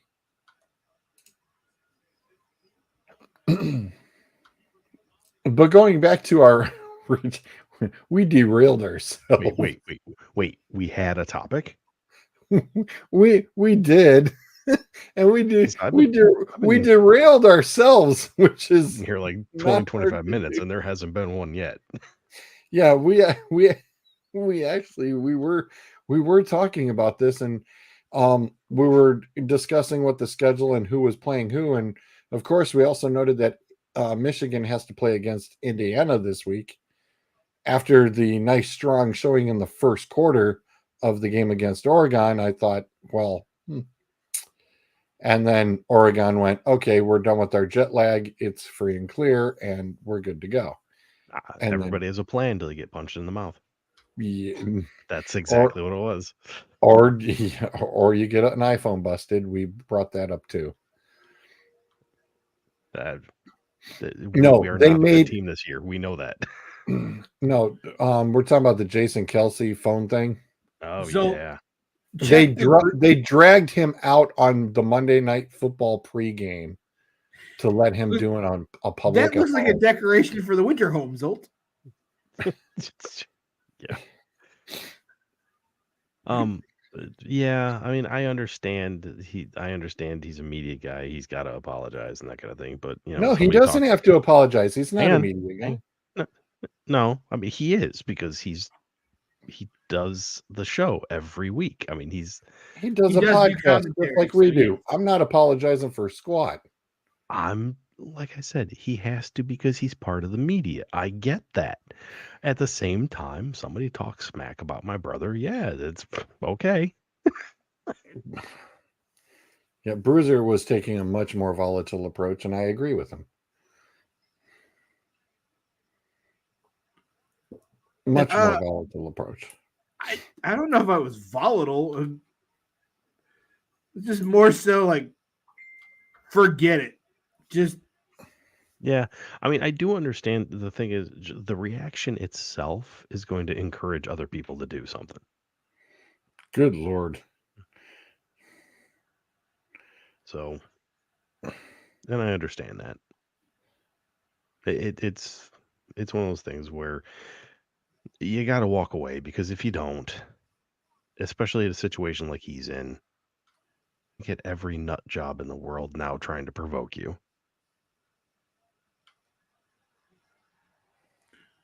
Yeah, I feel bad that is going to be, what he has to deal with. But I don't feel like he should have had to apologize for anything. No, I get it. I do. Public persona and all that. That's the best I can come up with. Sure, I get it. Look, yeah. while I understand, it doesn't necessarily mean I agree. Yeah, exactly. And to be perfectly honest, he's off camera and off mic. Just because he said it doesn't mean he meant it. 100%.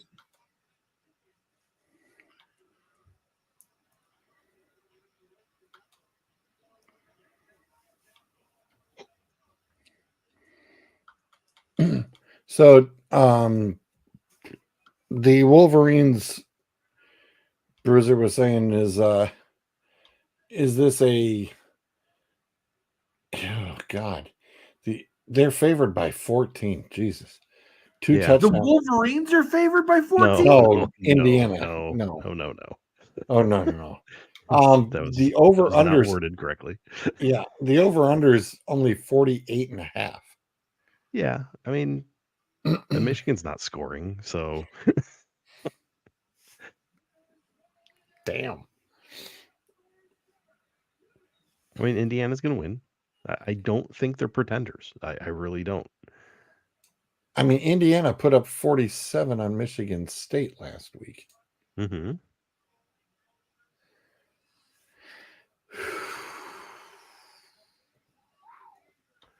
I mean, yeah, I'd still take the over. Good Lord. Because Michigan will score. I mean, we'll get our 10 points, maybe 13, a touchdown, a couple field goals.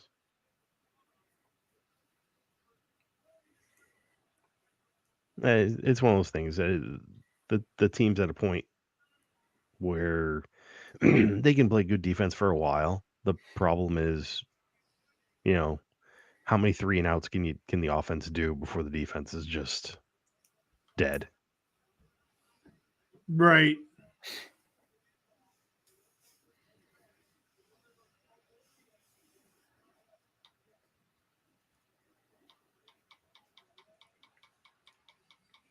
Outside of that, we said about we were talking about Ole Miss and Georgia, and the very good possibility that Ole Miss could turn around and pull that upset off. They could. I mean, Georgia better play better than they did this past week. That's for sure. Yeah. Florida, I was sitting there going, ooh, Florida making this an interesting ordeal. And of course, as we noted here on our top 25 list, Vandy snuck themselves back in. Yeah. Excuse me. And Colorado, in theory, could be finding themselves playing in the championship game, conference championship game. They're not. I mean, they're right there.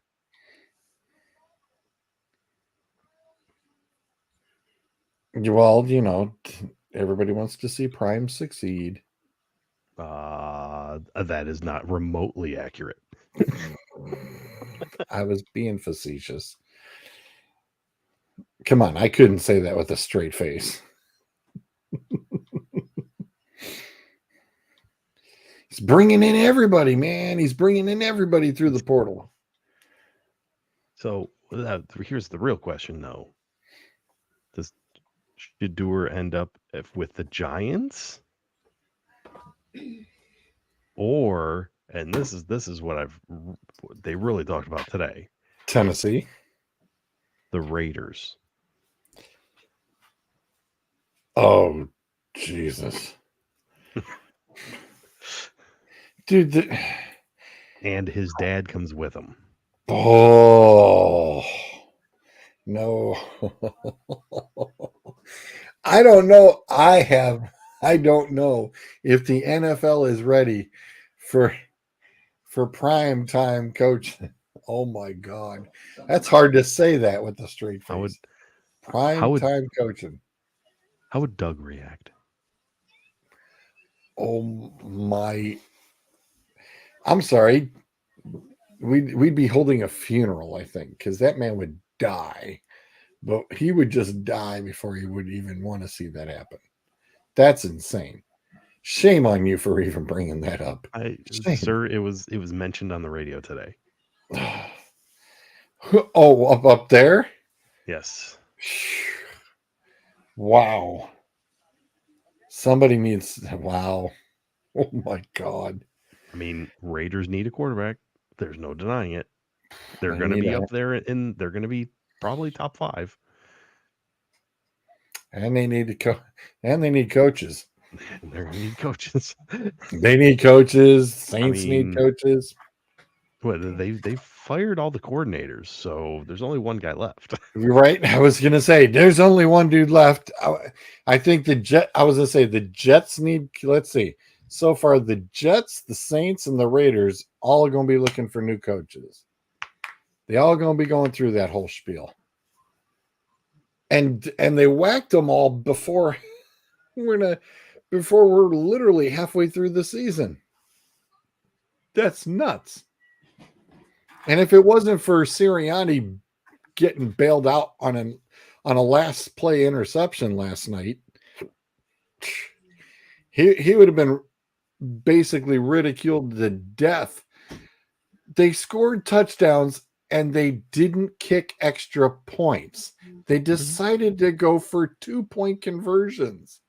Mm-hmm. I'm sitting here going, I'm sorry, did Jake Elliott piss you off or what?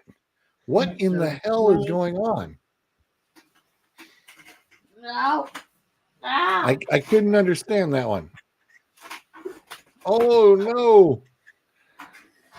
He's uh-oh. Little man's going for a ride. Thomas, we have no idea what your dad's doing.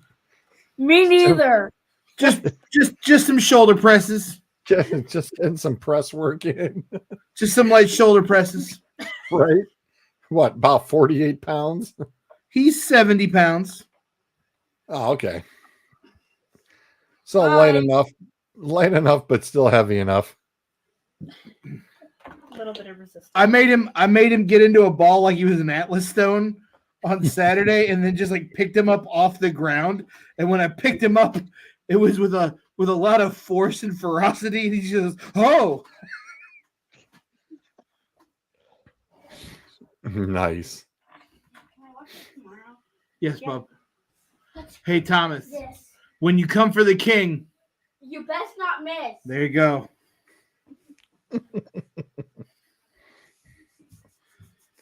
Nice. The young lion of the Pride keeps thinking he's ready to ascend Pride Rock, and I have to keep pushing him back down. It's like, nope, not so much. You will learn one day, though. Soon it will be your turn. Yes, I understand, but as classic movies will tell you, the son does not go after the father. He finds evil Uncle Scar to take care of it.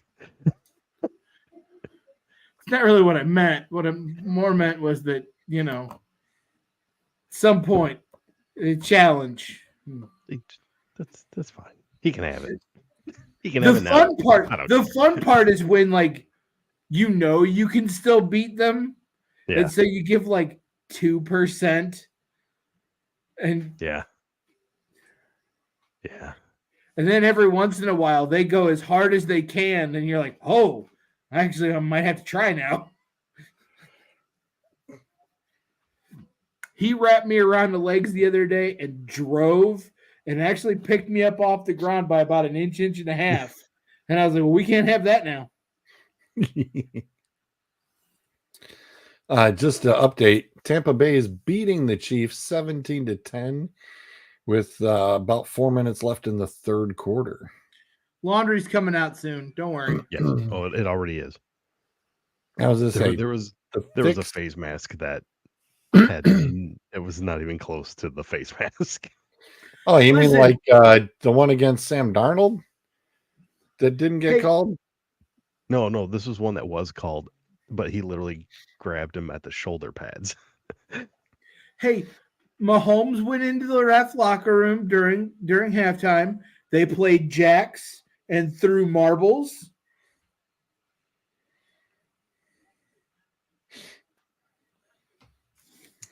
Yeah, and it's hilarious on how the New York Jets found a way to win. Whatever. They're done. Yeah, but that's, I mean, the Houston Texans, it's like, hey guys, you should have walked in there and just railroaded them, and they didn't. That's a very dysfunctional team right now. That they need wide receivers back. They need Nico Collins back. Yes. I mean, I haven't seen a team that desperate for wide receiver help in a long time. Yeah, I just still don't think they needed Stephon Diggs. They could have just worked with what they still had. I mean, but right now it's like, okay, you definitely do need a Nico Collins back in there. You need him back then, and honestly, I don't know that Cincinnati's selling, but I'd be calling about T. Higgins just because. Hey, call Cleveland. They're on a fire sale right now. It's fine. There's nothing left in Cleveland. Nobody wants Jerry. There's nothing. There's the only thing they want is the pass rusher, and that's it. It's all. It's all they care about. There's nothing left here. Listen, you got to take. You want one Sorry, Tupperware lid? You got to take the whole box of this the ones bucket in the dishwasher. 10 for a nickel. In this bucket, you have one pass rusher. That's what's left in this bucket. We ain't got squat. Everything else is rotten.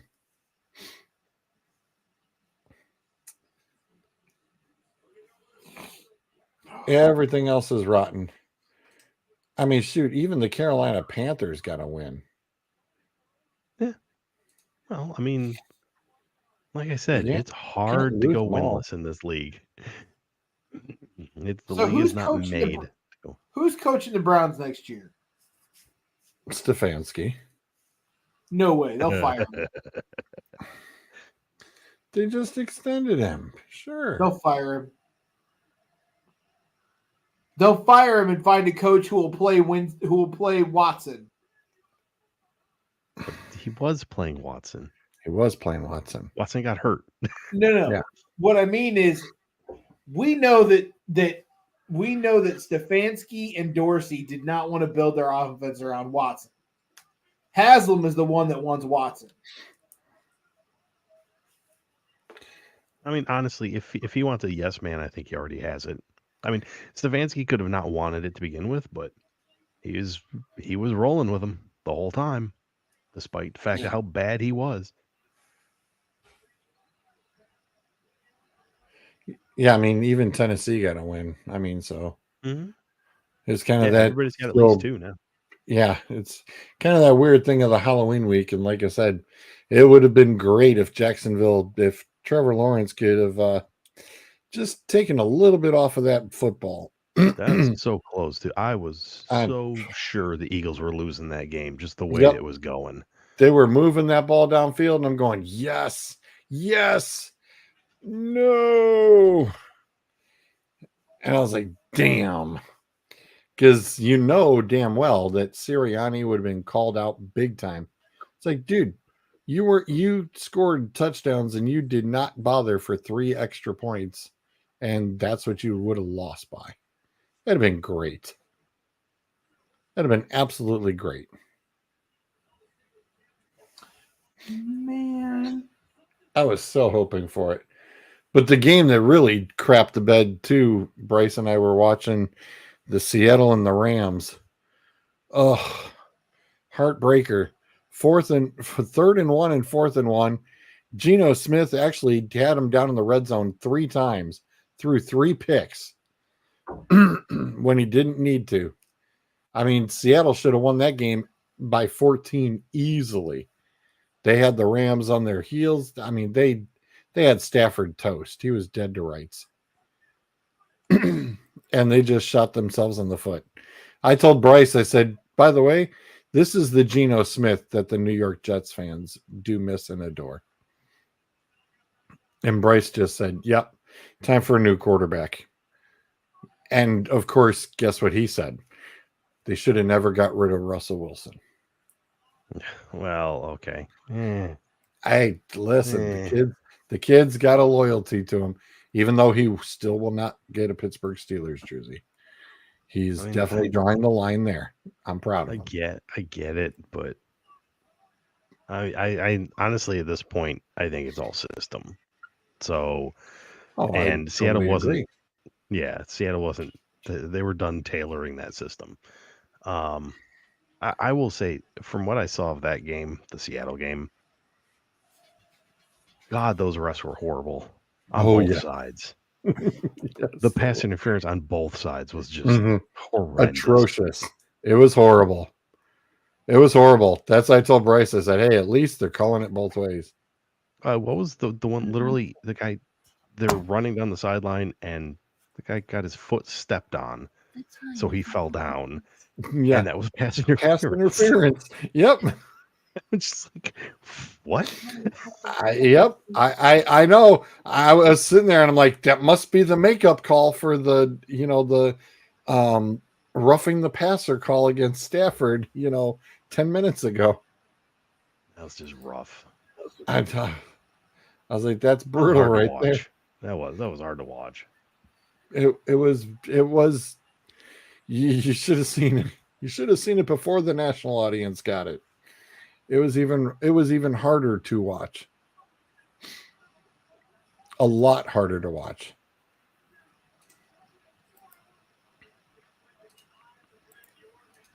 It was a lot harder to watch.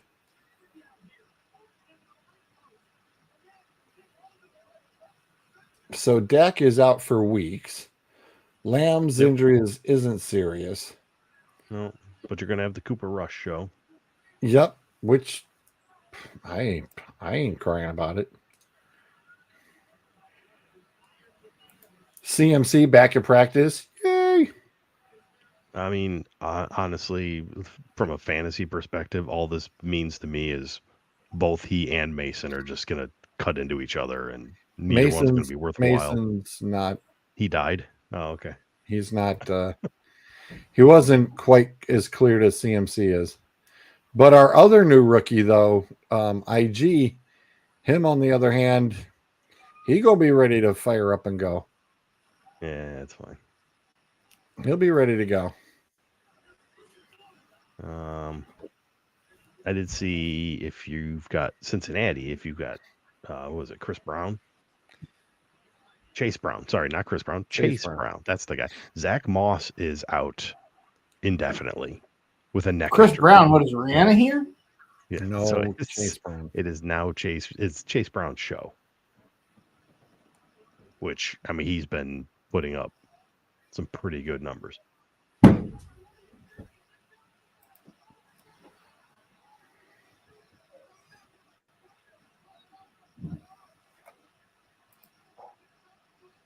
All right, boys, I'm out of here. The Cards trade for the Broncos pass rusher Browning. Yay. Bye, Bruiser. I mean, that's a old school name, but see you later, sir. I'll get. I was gonna say I get with him later on the weirdness. That is just too much entertainment right there on that. How we got into that, I have no idea. But when we derail ourselves, that's a good day. I mean, it's a day. Yeah. Strange day. I love how ESPN says, oh, that was the end of the fourth. No, that was the end of the third. It's the beginning of the fourth. Yeah, morons. End of the fourth is a whole separate thing. Yeah. 100%. So I didn't get to even mention about it, but the Yankees lose, so that makes everybody in America happy, pretty much. You know, it's like, hey, okay, anybody else can win it except the Yankees. I have crazy stats. I almost forgot. I have Shoot. crazy stats. From Sorry, what? we're going back to football. Dennis Allen getting fired. Oh, Uh, shoot! This the ought to first one be I have, this. This has got to be fun. the first one I have off the top of my head. Dennis Allen is the first head coach to be fired from 2 separate NFL franchises with the same starting quarterback.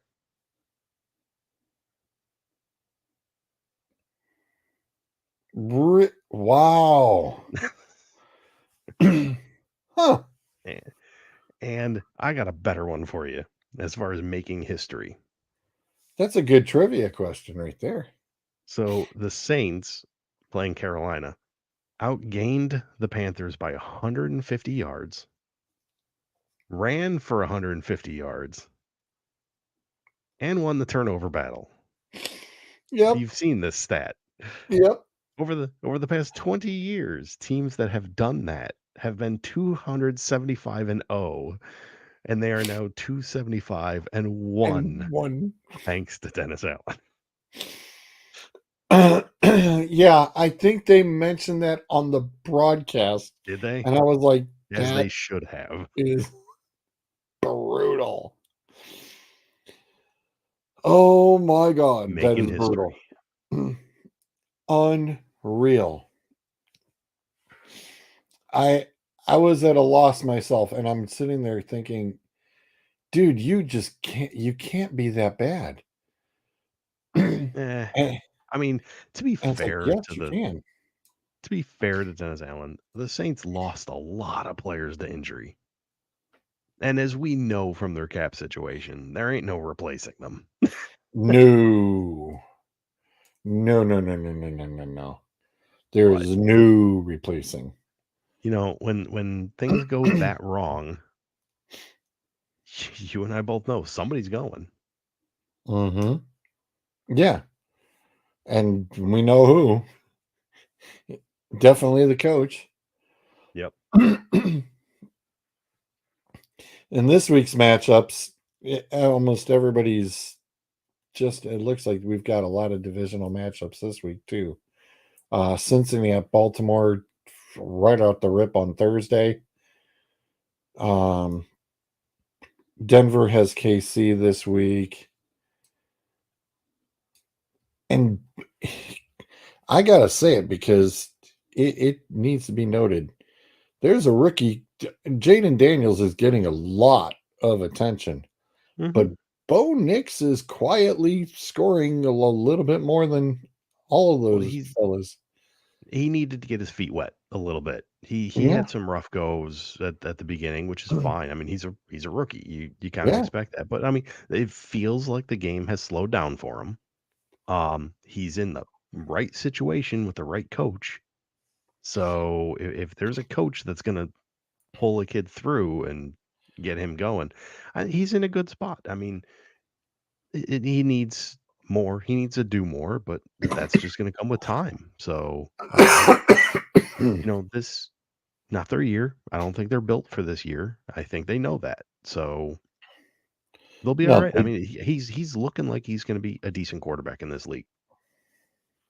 yeah, I don't think I don't think you had to put all the pressure on him.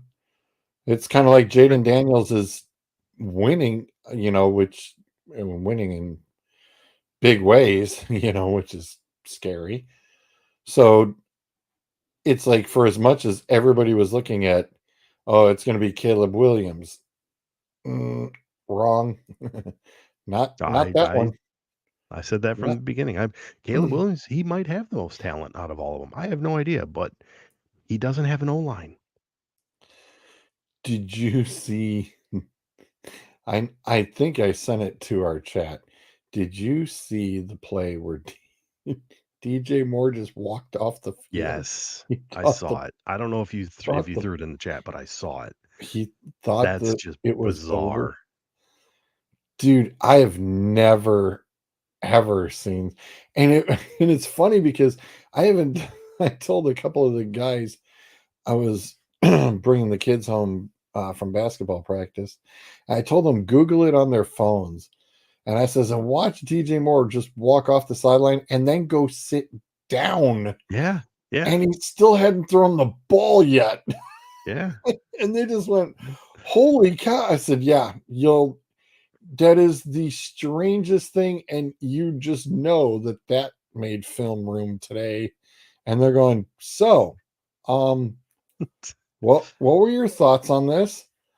And his thoughts were, well, I thought my man was done and we were done anyway. And nope, not quite.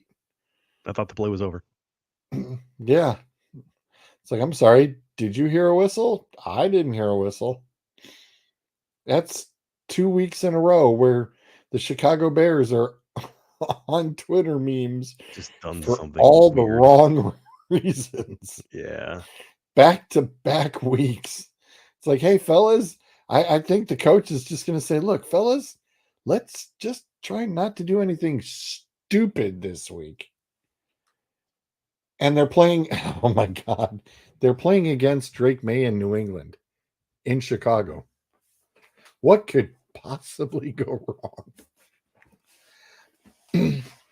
And Drake May actually didn't look too bad either. I actually got to watch him in his game, and he's not looking too shabby either. It's just you got to give these guys real playing time. Well, I mean, remember, they used to give these guys a year or two of just sitting there, and nobody wants to take that kind of time anymore. So, Drake May, and I said this on Sam's show, 609 Sports Talk at 5:30 every Monday.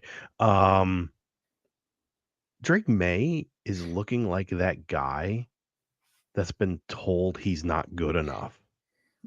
That's the way he's playing. Like, fine, I'm just going to go out there and do what I do, and I'm going to make it work.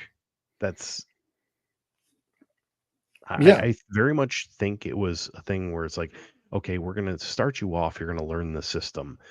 And eventually it became either the systems become tailored to him, he's figured out the system, or it just turned into go out there and do what you know.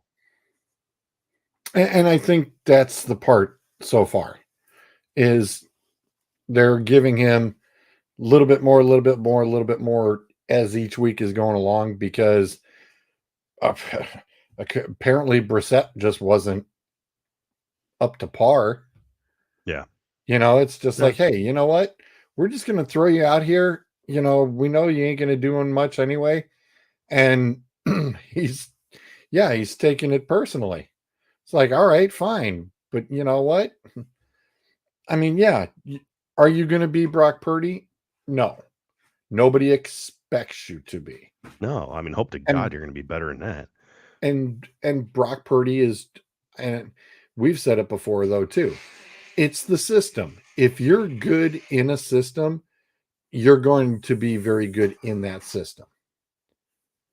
You go to throw Brock Purdy in Cleveland, you think he's doing that? No. There isn't a snowball's chance. Does Cleveland have a system? Oh, I'm sorry. That's right. We have to have a system first. Oh, what was I thinking? I'm sorry. Let me pick somebody else. Detroit. There you go. The Ben Johnson system. I don't know what else to call it, but that's what it is. No, it's, and again, Brock that one probably isn't his either. Sean Payton's, it looks similar. Yeah. I think Shanahan and Payton are on that same line. I think it also would work with the Rams. I think McVay's system is similar. That's why their games are always, locked up real well. And I'd say even like Tampa Bay, I think he'd be okay in Tampa's too. But anybody else? No. Would it work in Indy? No. I mean, wouldn't work in Indy, wouldn't work in Baltimore. Bringing up Detroit real quick, and I'm not going to go into Detroit too much just because I want to end the show. That guy back there, I'm sure you've seen this stat: the Goff to St. Brown connection, the 30 for 30. Yeah. So Goff, when throwing to Amon-Ra St. Brown, has completed the last 30 attempts. No incompletions when targeting Amon-Ra St. Brown in the last 30 throws. That dates back to September. Yeah, because it wasn't pretty in the beginning. No. So, but that just, if he's targeting St. Brown, it's a completion. It's just automatic. If and when. Yeah. I mean, That's not every play goes to him, and that's fine. right. It's the if and whens. But still, I mean, 30 straight completions to St. Brown. That's impressive. I mean, that's no tipped ball, no batted ball, no, oh, it slipped out of my hands, no anything. Even St. Brown said, it's like, yeah, what we've got going on, he's like, I've never known a connection like this with a quarterback before. This is like, it's like we think the exact same things.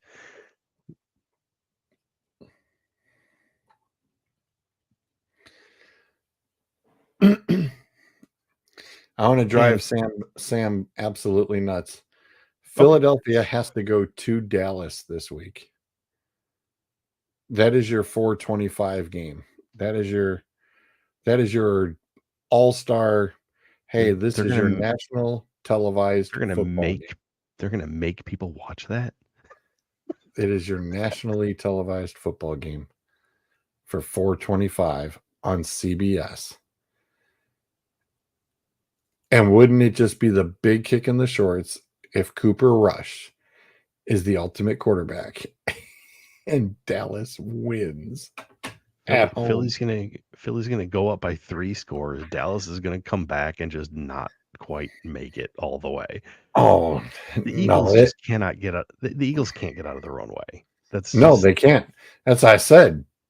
I would just. They've been getting so lucky with half of their wins so far that this team is playing that bad. That is just getting brutal at this point. And didn't you say we had a flex game? Is this week 10 or week 11? This is week 10 coming up. We're in week week 10. 11. It's week 11's game. Week 11 got flexed. Bengals Chargers? Was that the game, I think? Got flexed this Sunday night. Yes. And then Jets and whoever, they're like, nah, you can have the 1 o'clock slot when nobody's watching. Ew, it was the Jets and Colts. Yeah. Oh, yes. Thank my God. Goodness. Combined ages of quarterbacks is what, 70 something? I wasn't going to go there, but since you already brought up, combined age is almost 80. It's got to be like what, 77, 78? Because isn't Flacco like 30, 39? The 2 oldest quarterbacks playing against each other in the league. Yep. Yeah, Cincinnati at the Chargers.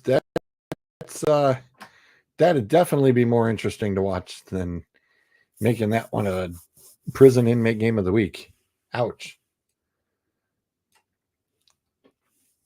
I was gonna say, I think that's.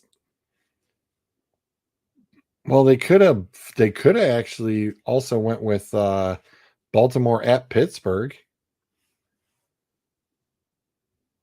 That one would have been a big draw. Well, then again, it's Pittsburgh. Well, Pittsburgh's in first place, so it would have made for drama because you're not going to elevate Jacksonville and Detroit, right?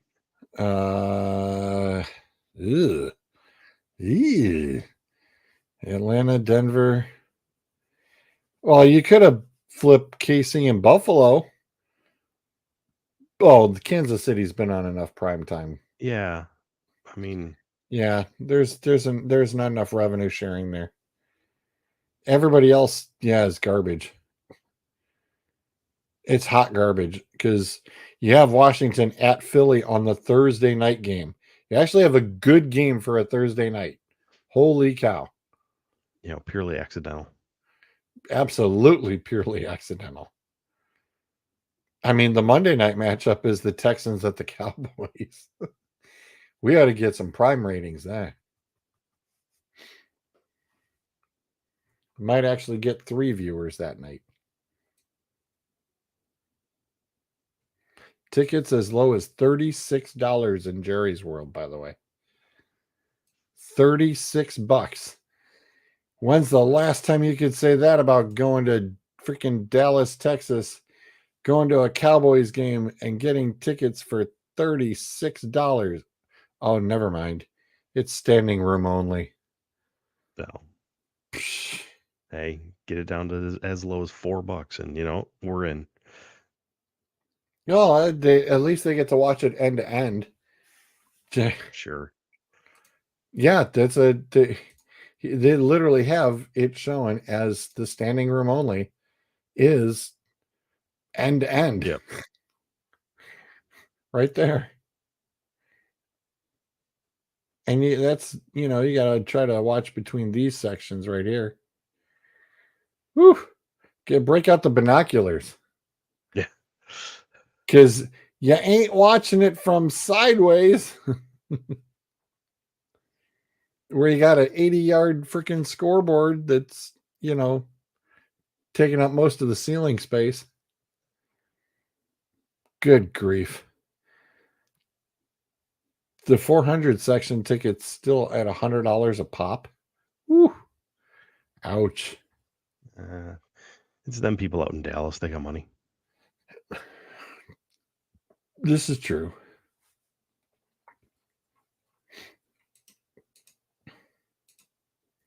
What is this one? $513. Oh, these are the mezzanines. That's not even. Oh, look at that. $1,000. Hot suites. Lower bowl. Yeah, still 500 to $1,000.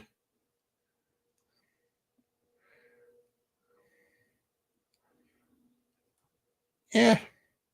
Depends on where you want to be. Whew. Ouch. But hey, standing room only, you could say. You got to be in Jerry's World. Why?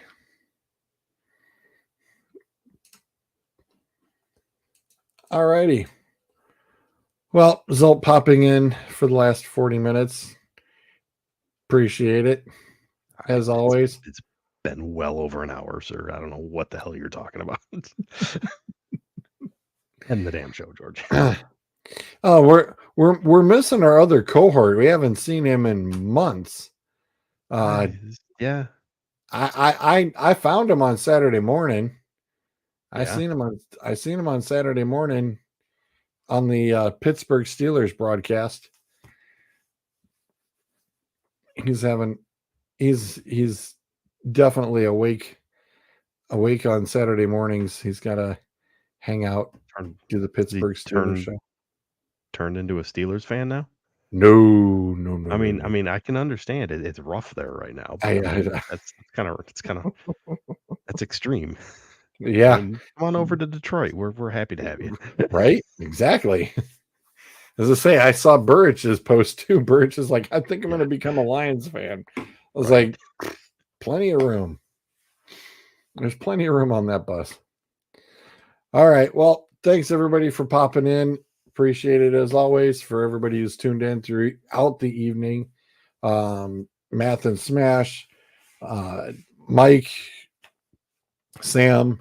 I think I saw him sneak in here too. He snuck in, snuck out.